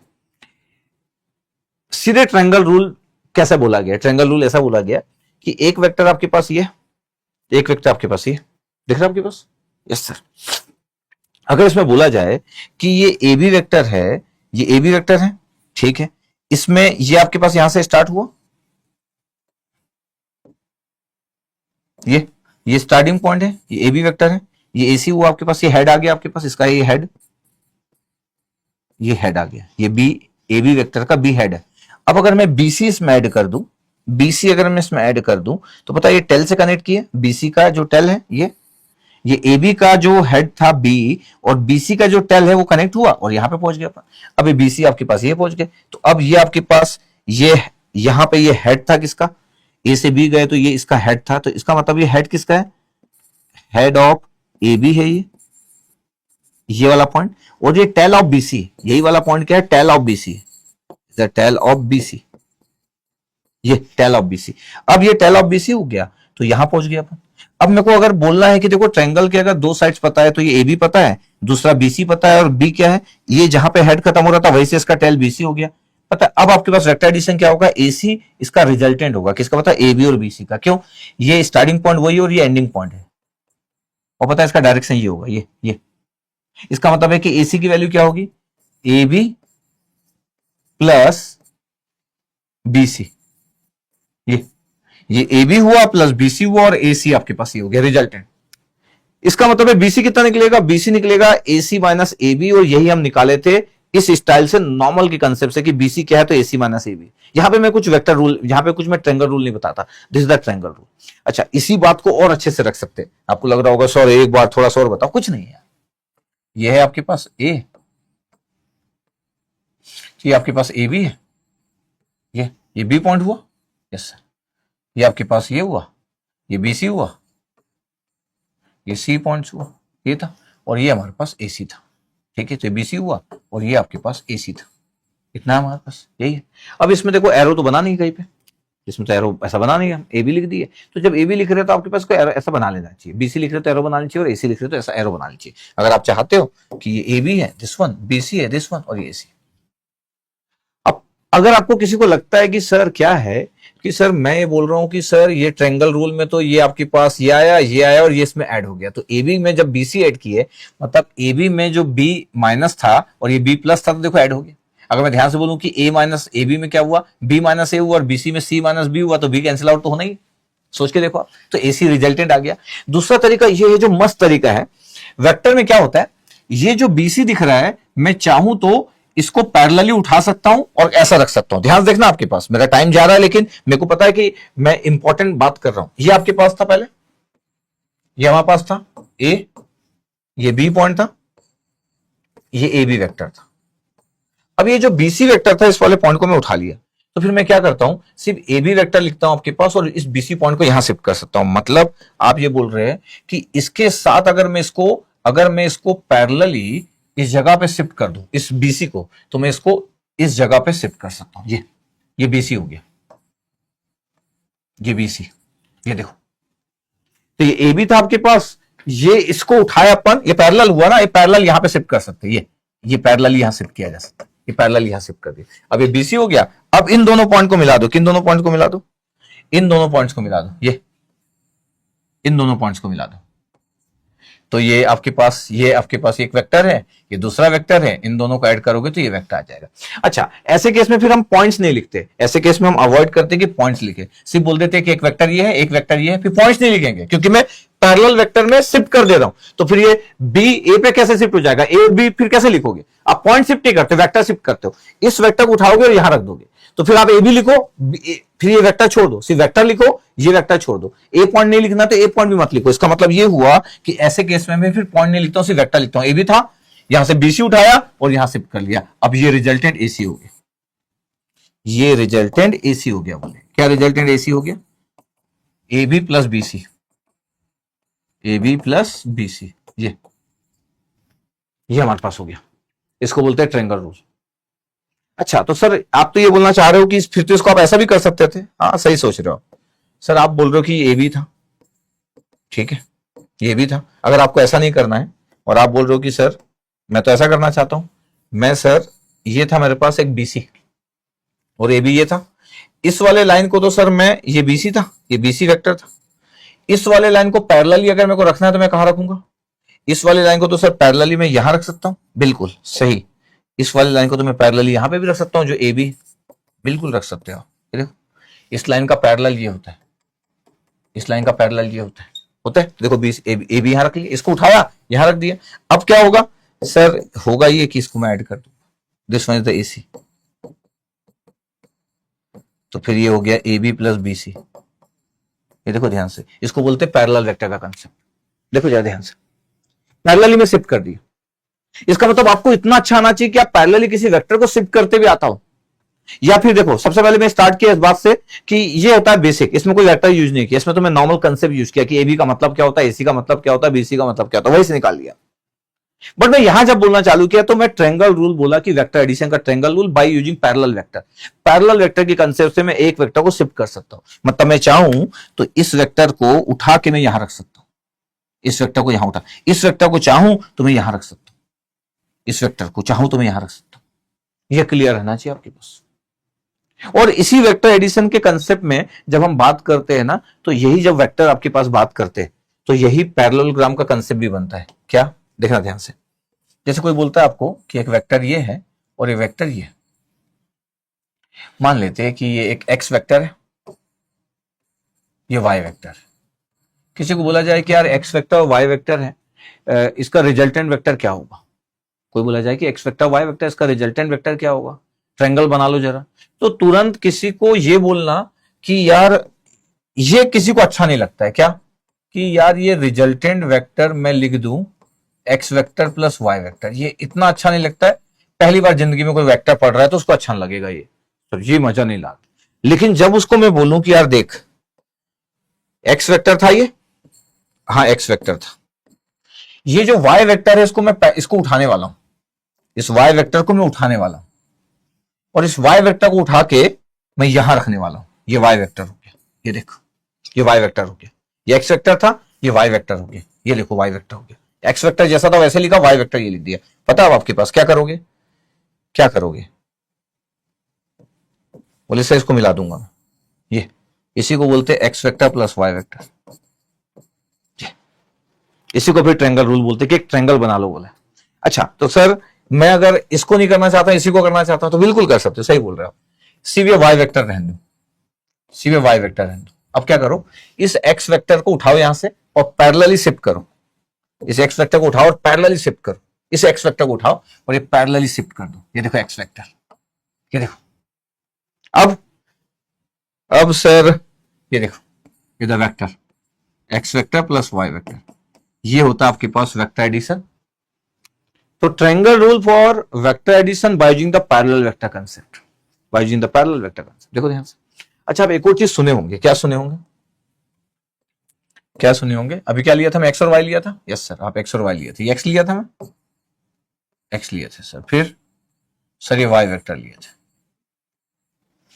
फिर इसी का दूसरा फॉर्म बताया गया, मतलब इतना सारा जब आप पढ़ना चालू करते तो इसका दूसरा फॉर्म बताया गया कि यार क्या है, इस वाई वेक्टर को ना आप ये ले लो, ये देखो वाई वेक्टर पैरेलल, इसको ले लो, ये सर वाई वेक्टर, इस एक्स वेक्टर का पैरेलल ले लो, एक्स वेक्टर का पैरेलल ले लो, ये देखो।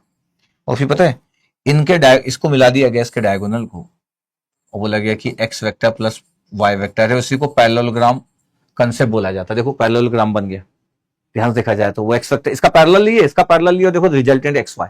ध्यान से अगर देखूं तो पता है आपके पास जब पैरेललोग्राम बनाते हो आप ध्यान कभी दिए कि नहीं पता नहीं है कि ट्रायंगल बन रहा है, ये ऊपर वाला कौन सा ऊपर वाला, ये ऊपर वाला, ये ट्रायंगल बन रहा है। अगर मैं बोल दूं ये डेल्टा वन है, ट्रायंगल वन, देखो ये ट्रायंगल वन है, देखो ये ट्रायंगल टू है, देखो ध्यान से, जैसे ट्रायंगल टू, ये देखो ट्रायंगल टू है।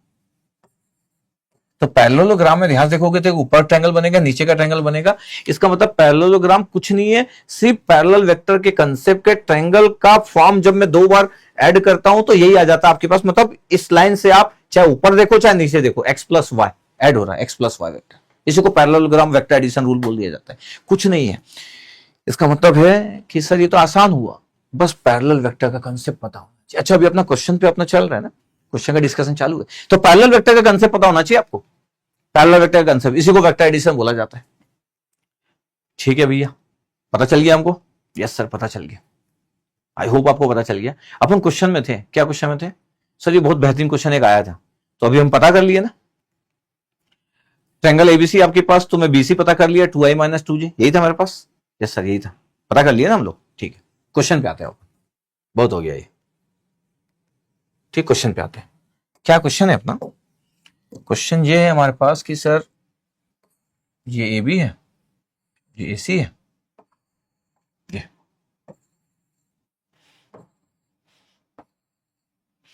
ये ए है, ये बी है और ये सी है।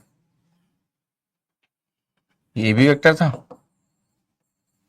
ये ए सी वेक्टर था और मेरे को बी सी वेक्टर की वैल्यू निकालना था, तो बी सी वेक्टर की वैल्यू हम फाइंड आउट कर लिए, बी सी वेक्टर की वैल्यू हम फाइंड आउट किए थे ए बी माइनस ए सी से, यस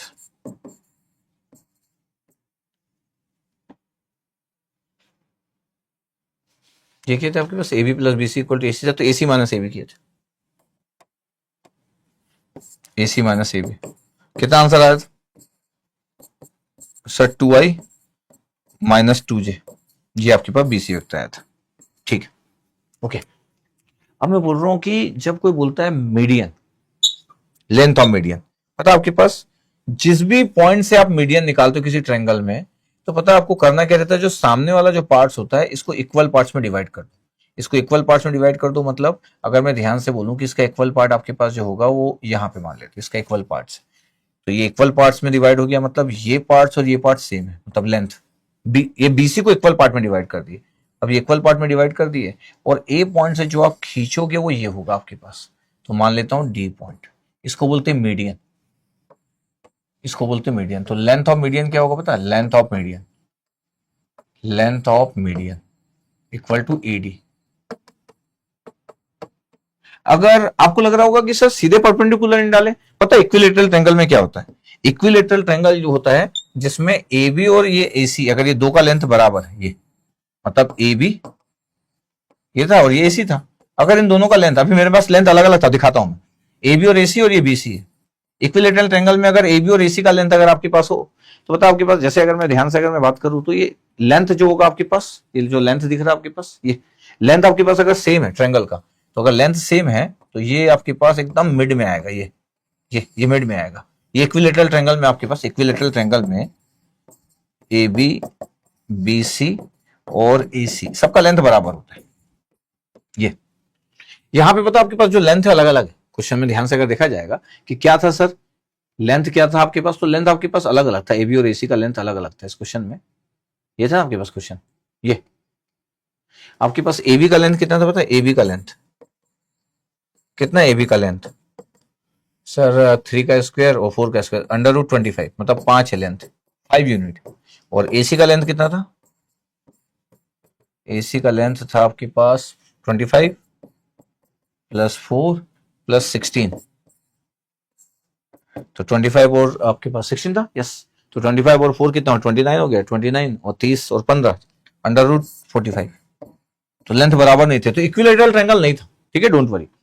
अच्छा ये तो हमारे पास पॉइंट्स हो गए। अब मैं बोल रहा हूं कि ये जो मैं फाइंड आउट किया हूं, ये आपके पास जब हम मीडियन की बात करते हैं तो ये दो इक्वल पार्ट में डिवाइड कर देता है बीसी को, मतलब क्या हुआ, एक डी पॉइंट लिए हम, अब कंसेप्ट ये कहता है कि ये जो बीडी का लेंथ होगा, ये जो बीडी का जो लेंथ होगा ये बीसी के लेंथ के हाफ होगा, मतलब डीसी के लेंथ के बराबर होगा, और ये जो लेंथ होगा पूरा बीसी का जो लेंथ था इसका हाफ होगा, जो बीसी का लेंथ होगा डिवाइड बाय 2, ये होता आपके पास मीडियन का कंसेप्ट।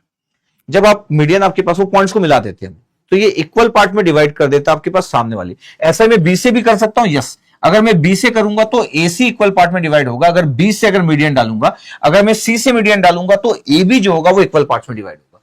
तो ए के थ्रू मीडियन का लेंथ चाहिए था, लिखा लेंथ ऑफ मीडियन थ्रू ए, तो ए से आपके पास जो पॉइंट्स आएगा इसका मतलब नहीं कि परपेंडिकुलर कर दे, परपेंडिकुलर आपका आ सकता था अगर ये इक्विलेटरल ट्रायंगल होता तो सब साइड सेम होती, तो मिड में आता है एकदम, मिड में, ये मिड पॉइंट नहीं है, ए से जो आ रहा है ए से परपेंडिकुलर एग्जैक्टली नहीं है, हाँ, लेकिन इन दोनों का मिड पॉइंट जो है डी है, इन दोनों का जो मिड पॉइंट है वो डी है, और वहां से आप मिला दिए, तो मेरे को सर चाहिए एडी का लेंथ, ये क्वेश्चन है मेरा, क्या है, ये मेरा क्वेश्चन है, ठीक है। अब सोचो कि अगर मेरे को वैल्यू अगर फाइंड आउट करना है, अब ध्यान से देखना, अब मेरे को एडी का लेंथ अगर फाइंड आउट करना है तो क्या हुआ, अच्छा क्वेश्चन था इसलिए मैं लिया, इसलिए आप ध्यान से देखोगे शुरू से मैं इसका लेंथ ज्यादा ले रहा था, आप देखेंगे कि मैं जब भी लिया ए बी और ए सी जब भी लिखा मैं, तो आप देखेंगे ये लेंथ ज्यादा लिया, ठीक है, ये लेंथ ज्यादा लिया। अब ये पॉइंट मिड पॉइंट है, तो ये आपके पास मिल गया,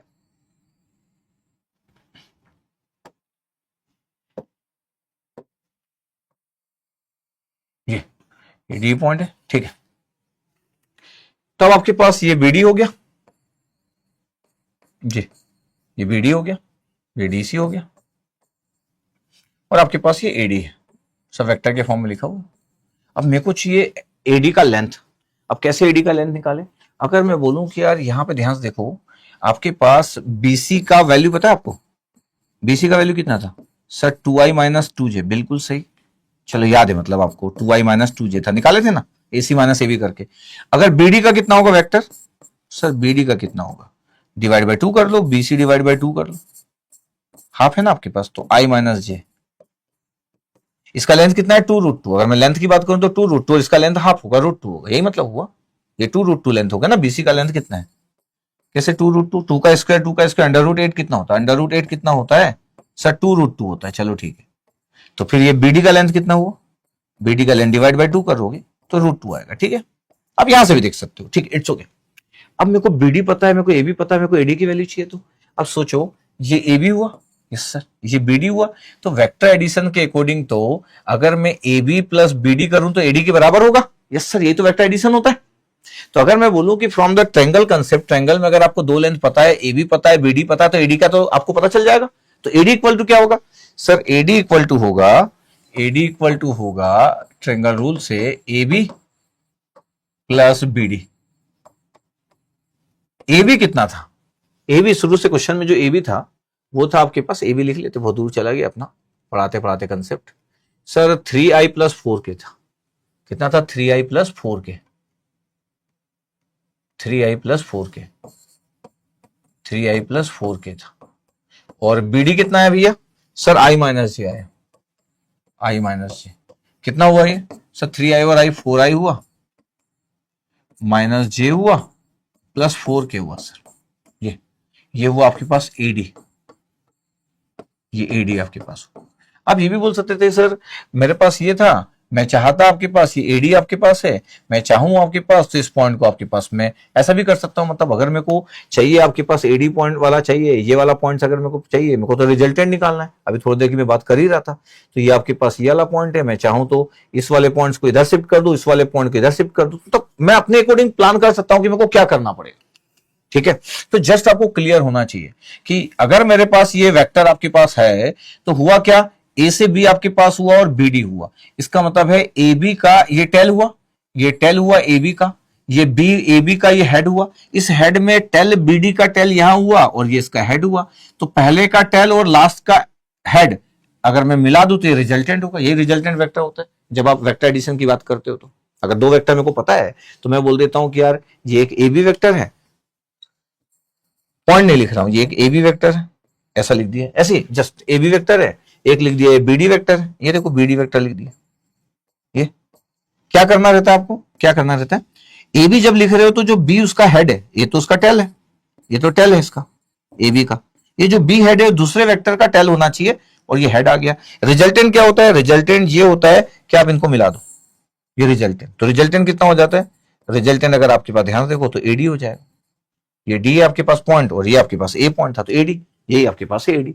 तो A B plus B D करे, यही वेक्टर एडिशन होता है, तो एडी का आपका रिजल्ट आ गया। अच्छा, अगर मैं आपको बोलूं कि यार एडी का लेंथ कितना है, यही पूछा गया था, ये एडी मीडियन है, इसका लेंथ कितना है? तो अंडर रूट 16 प्लस 1 माइनस 1 का स्क्वायर और अंडर रूट 16, तो 32, अंडर रूट 33 आ रहा है, अंडर रूट 33 आ रहा है, अंडर रूट 33 ऑप्शन में जरूर होगा। सर मेरे को ये बताइए कि अगर मेरे को अगर यहां से निकालना होता, आप एडी निकाले इस वाली जगह से, इस वाले ट्रायंगल से निकाले आप एडी। अगर आप डेल्टा 2 से निकालते तो, अच्छा यार डेल्टा 2 से अगर निकालते तो क्या होता पता आपके पास? ये एडी होता और ये डीसी होता है। ध्यान देखना, ये एडी होता, ये इसका हेड आया, ये इसका टेल आया, ये डीसी होता। तो एडी प्लस डीसी करते तो एसी आता, मतलब ये एडी हुआ तो डी इसका हेड है एडी का, और ये डीसी में डी इसका टेल है तो टेल इसके साथ ऐड कर दिया अपन, तो डीसी हुआ। ये इक्वल टू क्या हो गया? वेक्टर एडिशन, ये स्टार्टिंग पॉइंट और एंडिंग पॉइंट सी है तो एसी हो गया ये। अब सोचो मेरे को निकालना क्या है? सर मेरे पास है बीडी पता है और डीसी पता है, पता है बीडी और डीसी की वैल्यू सेम होगी, बी से डी और डीसी की वैल्यू, डीसी की वैल्यू भी यही होगी जो बीडी की वैल्यू है, बीडी और डीसी सेम है, तो डीसी की वैल्यू भी क्या होगी? 2i minus 2j, 2i minus 2j DC की वैल्यू भी होगी। बट मेरे को तो सर ये लिखे अपन, ये डीसी की वैल्यू। अब सोचो कि अगर मैं बोलूं कि मेरे को एडी वेक्टर की वैल्यू चाहिए तो मैं बोलूंगा एसी में से डीसी माइनस होगा, तब आएगा आपका एडी वेक्टर। एसी में से डीसी माइनस होगा। एसी था कितना? बहुत पहले था आपके पास एसी, ढूंढो एसी को। शुरू में जब अपन स्टार्ट किए थे तो एसी था हमारे पास, ध्यान समझना आप। एसी कितना था? 5i minus 2j plus 4k, 5i minus 2j plus 4k, 5i minus 2j। तो एसी था आपके पास 5i minus 2j plus 4k, ऐसा था क्या? Yes sir. अब अगर मैं बोल रहा हूं कि अगर ऐसा था आपके पास,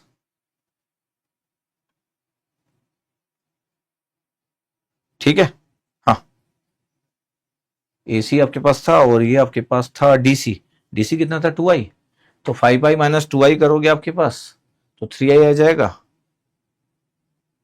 एसी वेक्टर कितना लिखे? अभी मैं एसी वेक्टर देख रहा था, इतना दूर चला गया ना आपके पास, AC वेक्टर कितना था, pi pi minus 2j, AC vector pi pi minus 2j plus 4k।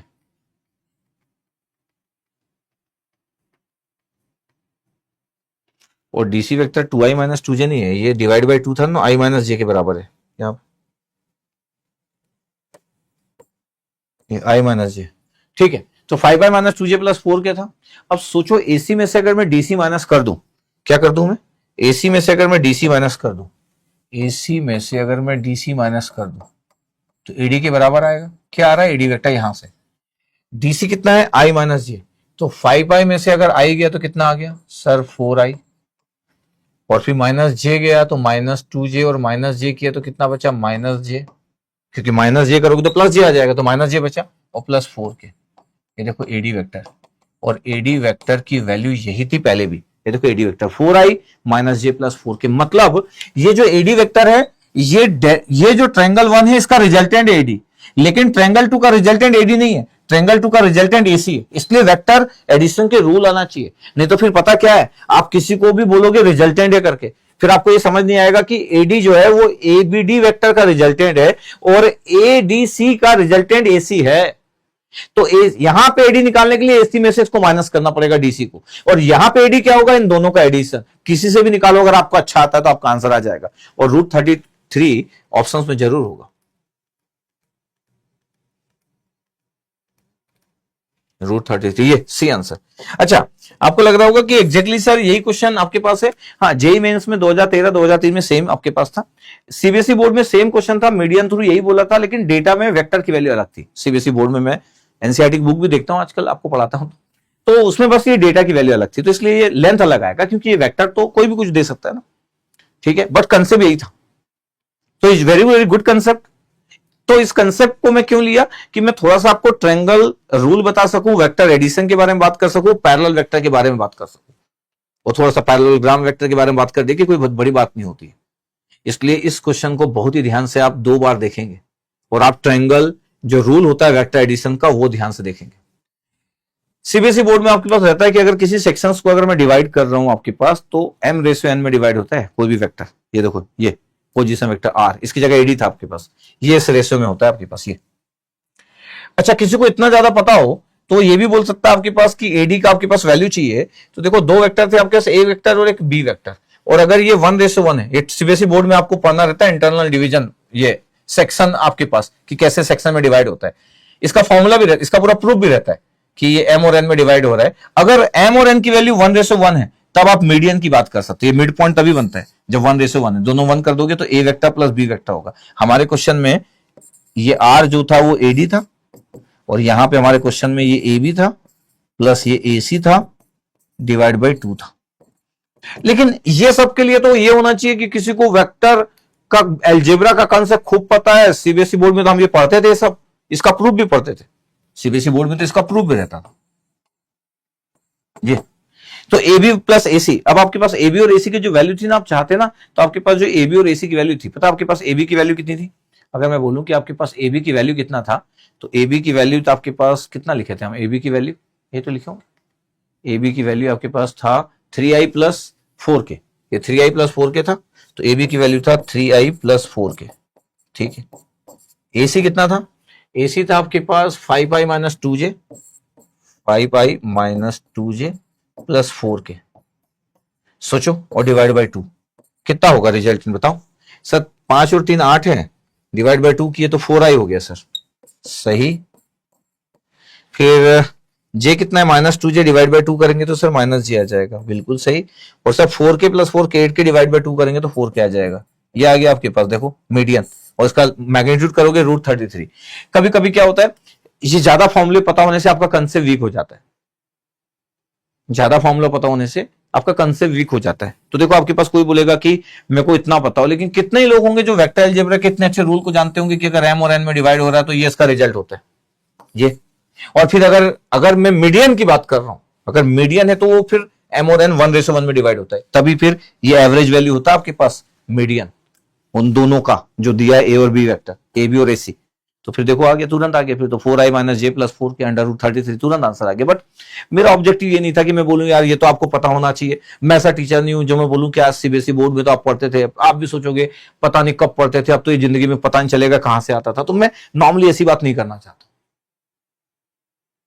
ये मैं तब बात करता अगर मैं सीबीएसई बोर्ड वाले को पढ़ाता और ये प्रूफ बताता, मैं उनको अगर मैं पढ़ाता ये प्रूफ बताता, फिर मैं उनसे ऐसी बात करता और फिर मैं तुरंत यूज कर लेता कि एवरेज वैल्यू है। लेकिन मैं आपको पढ़ा रहा हूं तो मैं तो आपसे सिखाने की कोशिश कर रहा हूं कि आपको इतना बेहतरीन आना चाहिए। ये क्योंकि अभी आप कोई वेक्टर अलजेब्रा तो पढ़ने जाओगे नहीं फिर से 12th क्लास का एकदम डिटेल में, नहीं। ओके चलो ठीक है। अब आपके पास एक रेगुलर हेक्सागोन है, हेक्सागोन आपके पास है और A B C D E F 6 sides होती है आपके पास, और कुछ लिखा हुआ आपके पास और उसमें उसके बराबर कुछ लिखा हुआ और बोला है कि बताओ उस के की वैल्यू बताओ। Is again very good question, ये आपको फ्यूचर गेट में ऐसा क्वेश्चन दिखेगा, फ्यूचर गेट में। ये भी आईआईटी का क्वेश्चन, बस ईयर में कोई याद नहीं है।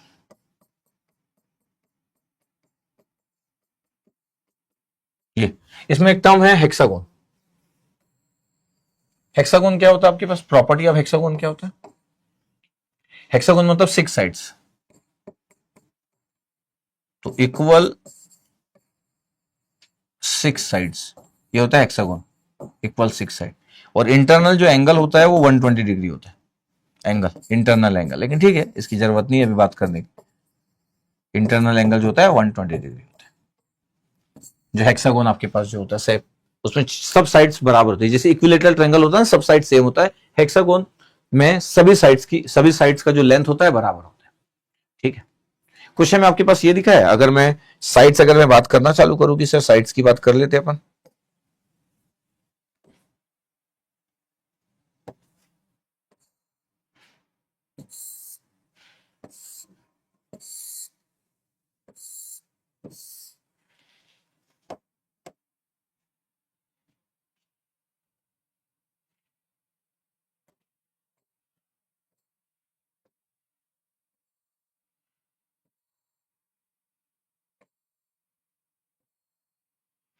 ये तो ये पॉइंट्स बना लिया आपके पास, सभी साइड सेम,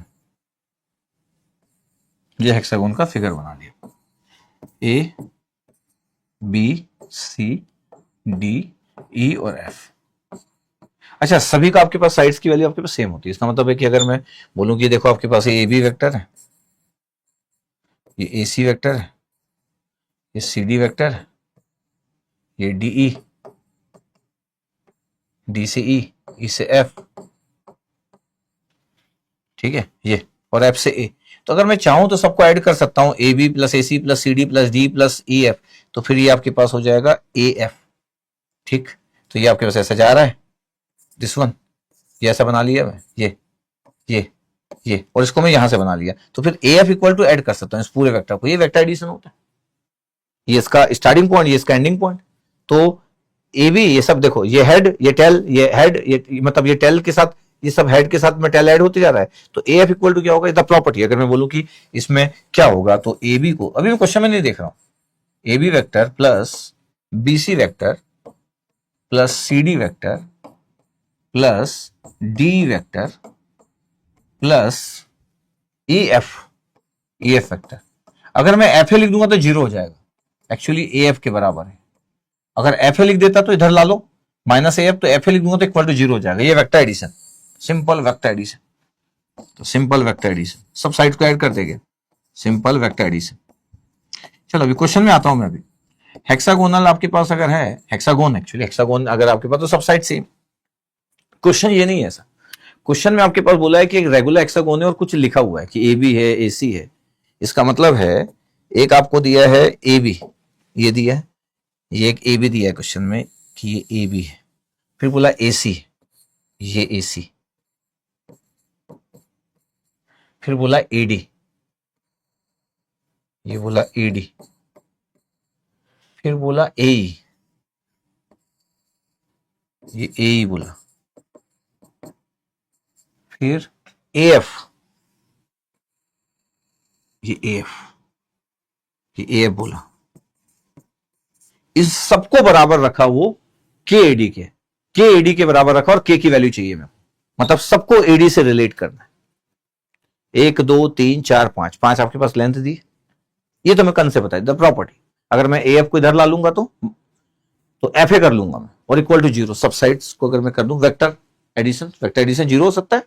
यस, हाँ। अब क्या है कि मेरे को जो दिया गया, ध्यान से देखना, मेरा फोकस है इस एडी पे, ये दिख रहा है एडी आपके पास। अब पैरेलल वेक्टर का कंसेप्ट बोलूं तो पता है ये ए बी किसके पैरेलल दिख रहा है आपके पास, इस पूरे में हेक्सागोन में ए बी किसके पैरेलल दिख रहा है। अच्छा, मैं पहले थोड़ी सी बात कर लेता हूं, बाद में क्वेश्चन में जो है वो बात करूंगा। ए बी किसके पैरेलल है? Sir A B is parallel with D, मतलब अगर ध्यान से इस फिगर को देखोगे तो A B vector is parallel with, दिख रहा है डी, ये ईडी आपके पास। डी भी नहीं लिखेंगे, डीसी तो इधर है, ईडी लिखूंगा मैं, ज्यादा अच्छा लगेगा। ईडी दिख रहा है आपके पास, यस सर। ये ए बी को अगर रख दूं यहां पे तो डी आपके पास लिख सकता हूं इस जगह। लेंथ बराबर है दोनों का, ए बी और इसका लेंथ बराबर, लेकिन वेक्टर के अगर डायरेक्शन की बात करूं तो ए बी ये है, तो यहां मैं रखूंगा तो आपके पास ई से डी पैरेलल है ईडी के। अच्छा, डी अगर लिख रहा हूं तो 180 डिग्री है। पैरेलल वेक्टर लाइक और अनलाइक पैरेलल वेक्टर होते हैं। 0 डिग्री मतलब एकदम same line but opposite direction 180 degree. तो अगर मैं डी लिखूंगा तो अनलाइक पैरेलल वेक्टर है, पैरेलल तो है, और अगर ईडी लिखूंगा तो like parallel vector, like parallel vector 0 degree. अच्छा ठीक है, ये जो ए एफ है, ए एफ और सी डी पैरेलल है, yes sir. A F parallel with C D है, बिल्कुल, डायरेक्शन भी, yes sir. Similarly A C, और आपके पास अगर मैं बोलूं कि ये सी ए सी अगर आपके पास है, ये ए सी आपके पास है, और ये एफ ई जो है वो पैरेलल है। ये देखो, ये देख रहे हैं, ये और ये पैरेलल दिख रहा है आपके पास। तो ए सी आपके पास जो पैरेलल है, A C vector is parallel with A C vector, ये जो दिख रहा है आपके पास। ए सी क्यों लिख दिया मैं, बी सी था ना ये, सॉरी यहां पे मिस्टेक किया जबरदस्ती, ए सी क्यों लिखा इसको, ये तो बी सी है। तो B C vector is parallel with F E, तो ये बी सी वेक्टर है, बी सी वेक्टर है पैरेलल विथ एफ ई। ये पैरेलल वेक्टर का कंसेप्ट है, पैरेलल और लाइक पैरेलल वेक्टर है तो मैं डायरेक्शन भी सेम ले रहा हूं। अगर मैं ई एफ लिखूंगा तो 180 डिग्री होता है, अनलाइक पैरेलल वेक्टर 180 डिग्री।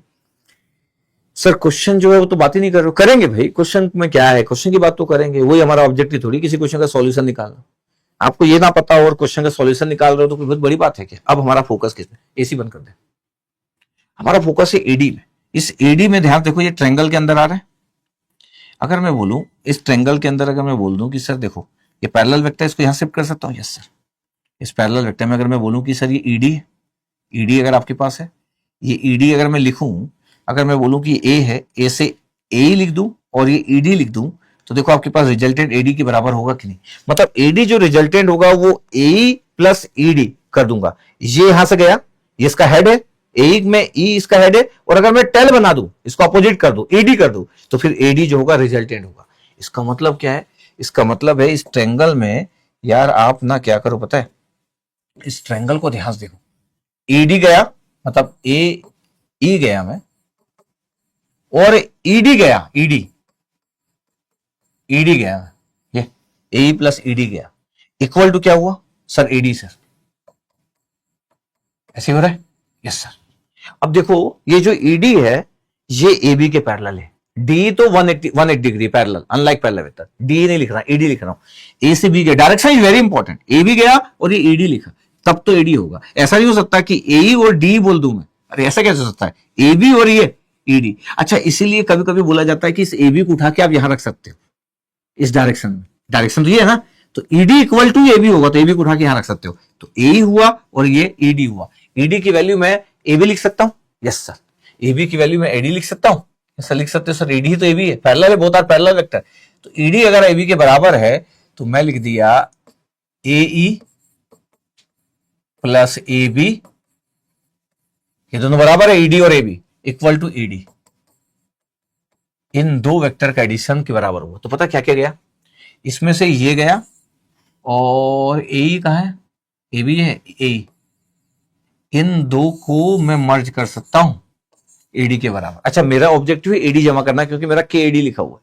तो अब देखो ध्यान से, इस क्वेश्चन में जो जो लिखा था उस पर आता हूं कि सर क्वेश्चन में लिखा था कि ये फाइंड आउट करो, ए बी था प्लस क्या था भैया, ए सी था सर, फिर सर एडी था, एडी वेक्टर, ठीक है, फिर ए था,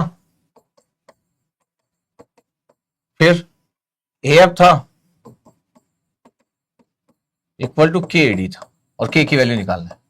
अभी हम ध्यान से क्या देखें पता है आपको, ए बी प्लस ए, ये ए बी प्लस ए की जो वैल्यू है एडी के बराबर है।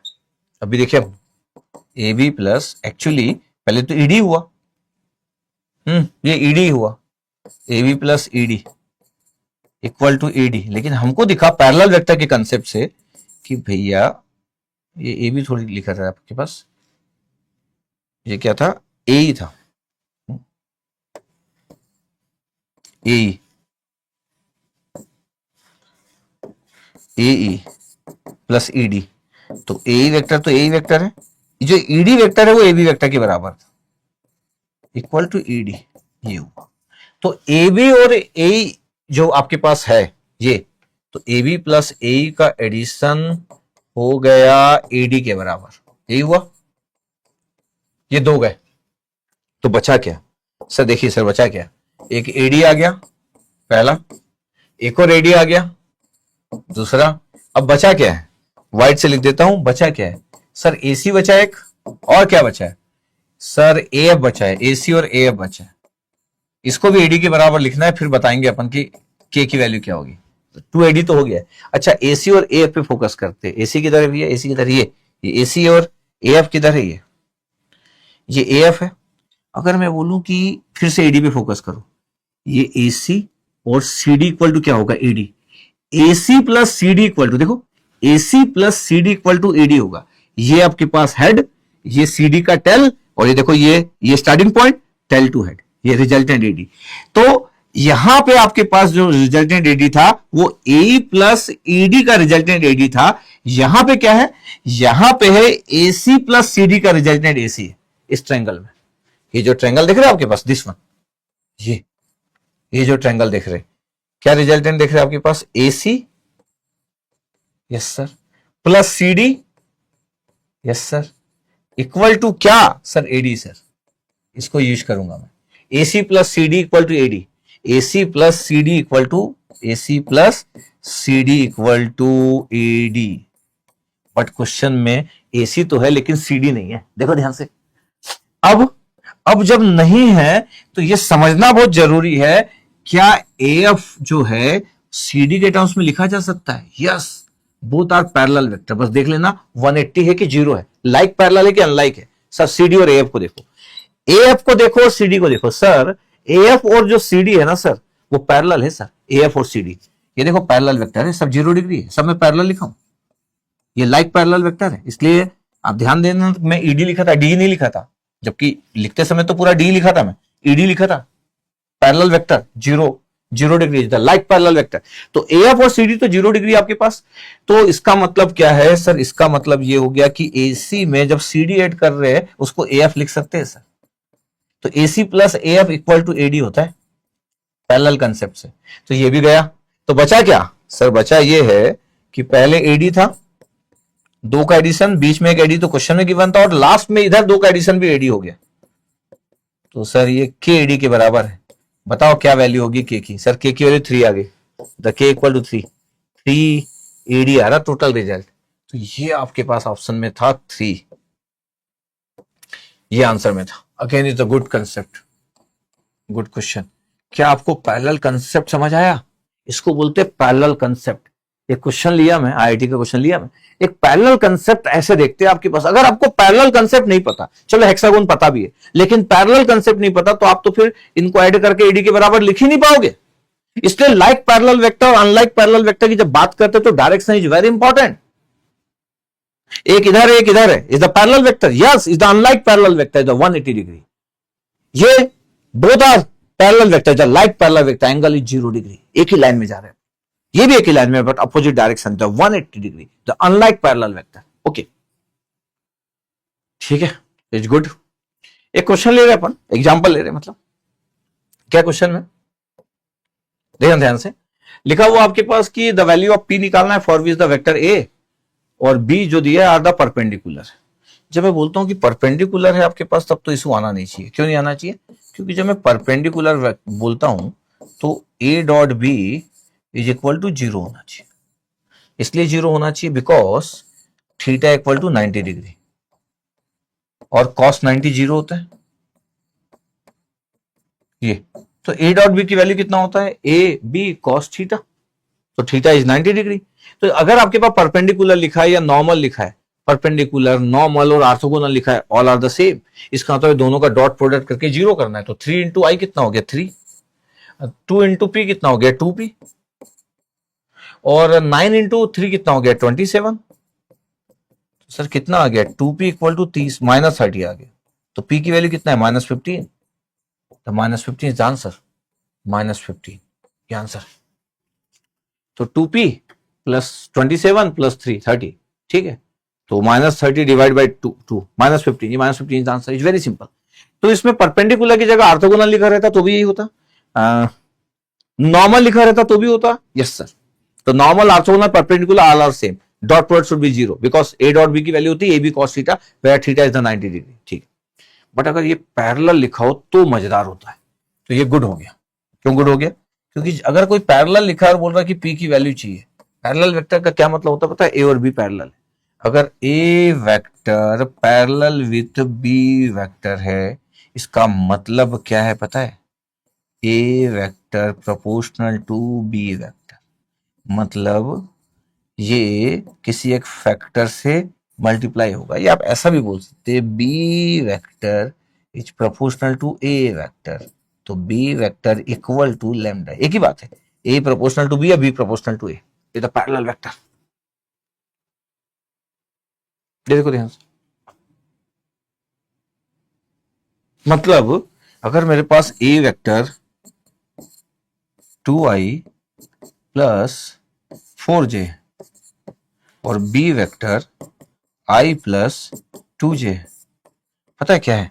ए वेक्टर की वैल्यू 2b के बराबर है, तो सेम ही तो हुआ है, थीटा तो 0 डिग्री हुआ, दोनों तो सेम हुआ, सिर्फ ए प्रोपोर्शनल टू बी है।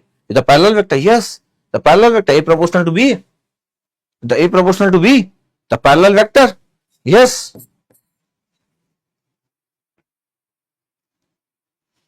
देखो जरा ध्यान से। अच्छा, अगर आप अगर सोचो कि सर ये पैरेलल वेक्टर है, अगर मैं इसमें cos थीटा आपके पास अगर ऐसा अगर आपको लग रहा है कि अगर मैं बोल रहा हूँ कि सर cos थीटा निकालता है इस जगह, तो क्या होता? ए डॉट बी करता तो 2 इंटू 1 कितना होता है 2 होता, प्लस 4 इंटू 2 8 आता। अब सोचो मैग्नीट्यूड कितना होगा, देखो 2 का स्क्वायर और 4 का स्क्वायर 16 और 20, अंडर रूट 20 हो गया। इसका कितना हुआ सर? 2 का स्क्वायर 4 और 1 5, ये हो गया। ऊपर कितना है 10, नीचे अंडर रूट 100, अंडर रूट 100 कितना होता है 10 होता है, 10 बाई 10 कितना हो गया 1। पता कॉस थीटा अगर 1 है तो थीटा कितना हुआ सर? थीटा हुआ कॉस इनवर्स 1, कॉस इनवर्स 1 पता है 0 डिग्री होता है, ये मतलब हुआ, इसलिए आप पैरेलल बोलते बिना एंगल निकाले भी। अच्छा सर मैं तो एंगल निकालूंगा तभी पता चलेगा ना, हाँ, लेकिन मैं बोल रहा हूं कि एंगल निकालोगे तो बता दिए आप, तो ए और बी वेक्टर पता थे। बट पैरेलल में जब वैल्यू प्रोपोर्शनल होती है तो हमेशा थीटा की वैल्यू 0 आएगी और कॉस थीटा इज ऑलवेज 1। ये देखो प्रोपोर्शनल वैल्यू से बोला गया कि दोनों वेक्टर पैरेलल वेक्टर है। देखो ध्यान से, क्या बोला गया? दोनों वेक्टर पैरेलल वेक्टर है। तो क्वेश्चन में अगर मैं ध्यान से बोलूं कि यार ए वेक्टर को ध्यान से देखो जरा, क्या क्या ध्यान देखना आपके पास। ए वेक्टर कितना है sir? 3i plus 2j plus 9 के, 3i प्लस 2j प्लस 9 के, यस। और बी वेक्टर क्या है सर? बी वेक्टर है i plus p j, i plus p j plus 3 k, sir बिल्कुल सही। ये अगर बोला जा रहा है कि पैरेलल है, A vector is parallel with B vector, आप ध्यान देखना। अच्छा पी तो हमको निकालना है, लेकिन देखो 9 आपके पास बड़ा है 3 से, इसका मतलब है कि ए वेक्टर आपके पास मल्टीप्लाई होगा, आपके पास मतलब ए बी वेक्टर में किसी न किसी का मल्टीप्लाई होगा। तो बी वेक्टर में किसका मल्टीप्लाई करेंगे? 9 कब आएगा? 3 में, सर 3 का मल्टीप्लाई करेंगे, इसमें भी 3 का मल्टीप्लाई करेंगे तो देखो 3 आ गया, इसका मतलब है A vector equal to 3b vector हो गया। देखो जरा ध्यान से। सर कैसे पता? कि फिर से बताओ। यार जब मेरे को पैरेलल बता दिया गया है, ये प्रोपोर्शनल हुए दोनों, 3 है 9 है, बड़ा कौन सा 9, तो 3 में क्या मल्टीप्लाई करे कि 9 आ जाए? सोचने की बात है कि 3 में क्या मल्टीप्लाई करे सर? 3 का, तो 3 का मल्टीप्लाई कर दो बी में। तो देखो 3 का मल्टीप्लाई किया तो क्या क्या आया सर? 3 का मल्टीप्लाई किए तो 3i आया, सही है 3i आ गया। फिर सर 9 के आगे सही है, इसमें 3 का मल्टीप्लाई करेंगे तो कितना होगा, 3p होगा भैया। ये जब मैं j वाले कंपोनेंट्स को चेक करूंगा तो कितना होगा, 3p इक्वल टू 2। ये 3p आ जाएगा, यहाँ 2 है। इसका मतलब क्या हुआ, इसका मतलब ये हुआ कि 3p, क्योंकि 3 का मल्टीप्लाई कर रहे हैं, ये तो 9 बन गया, सही है। ये 3i बन गया भी सही है, तो 3p इक्वल टू 2 है। 3p इक्वल टू 2, तो p की वैल्यू 2/3 है। तो p इक्वल टू 2/3। तो पैरेलल वेक्टर होने के लिए p की वैल्यू 2/3 होना चाहिए। अगर ये 2/3 होता और मैं 3 का मल्टीप्लाई करता तो ये पूरा ऊपर वाला बराबर आ जाता। तो जब आपको कोई बोलता है पैरेलल वेक्टर है तो बहुत ही आसान है, बस स्मार्टली देखना है कि a और b को प्रोपोर्शनल करना है बस, और आप बता दोगे। अच्छा, ये तो आपको बहुत 11-12 से भी आप परपेंडिकुलर बहुत बात करते हो, क्योंकि डॉट प्रोडक्ट सबको अच्छा लगता है बात कर पाना, कि dot product should be zero, dot product should be zero, orthogonal, perpendicular, normal. Parallel is good concept, is the parallel.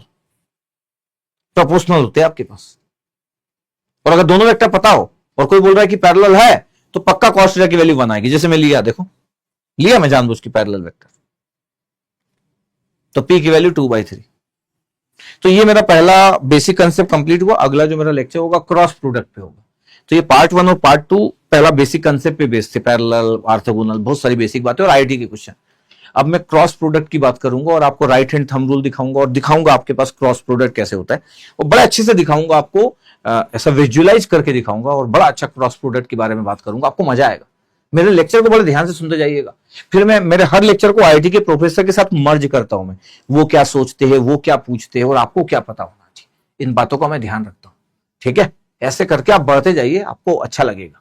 तो अगले लेक्चर में हम क्रॉस प्रोडक्ट के बारे में बात करेंगे और मजेदार होगा वो। ठीक है, ओके, थैंक यू।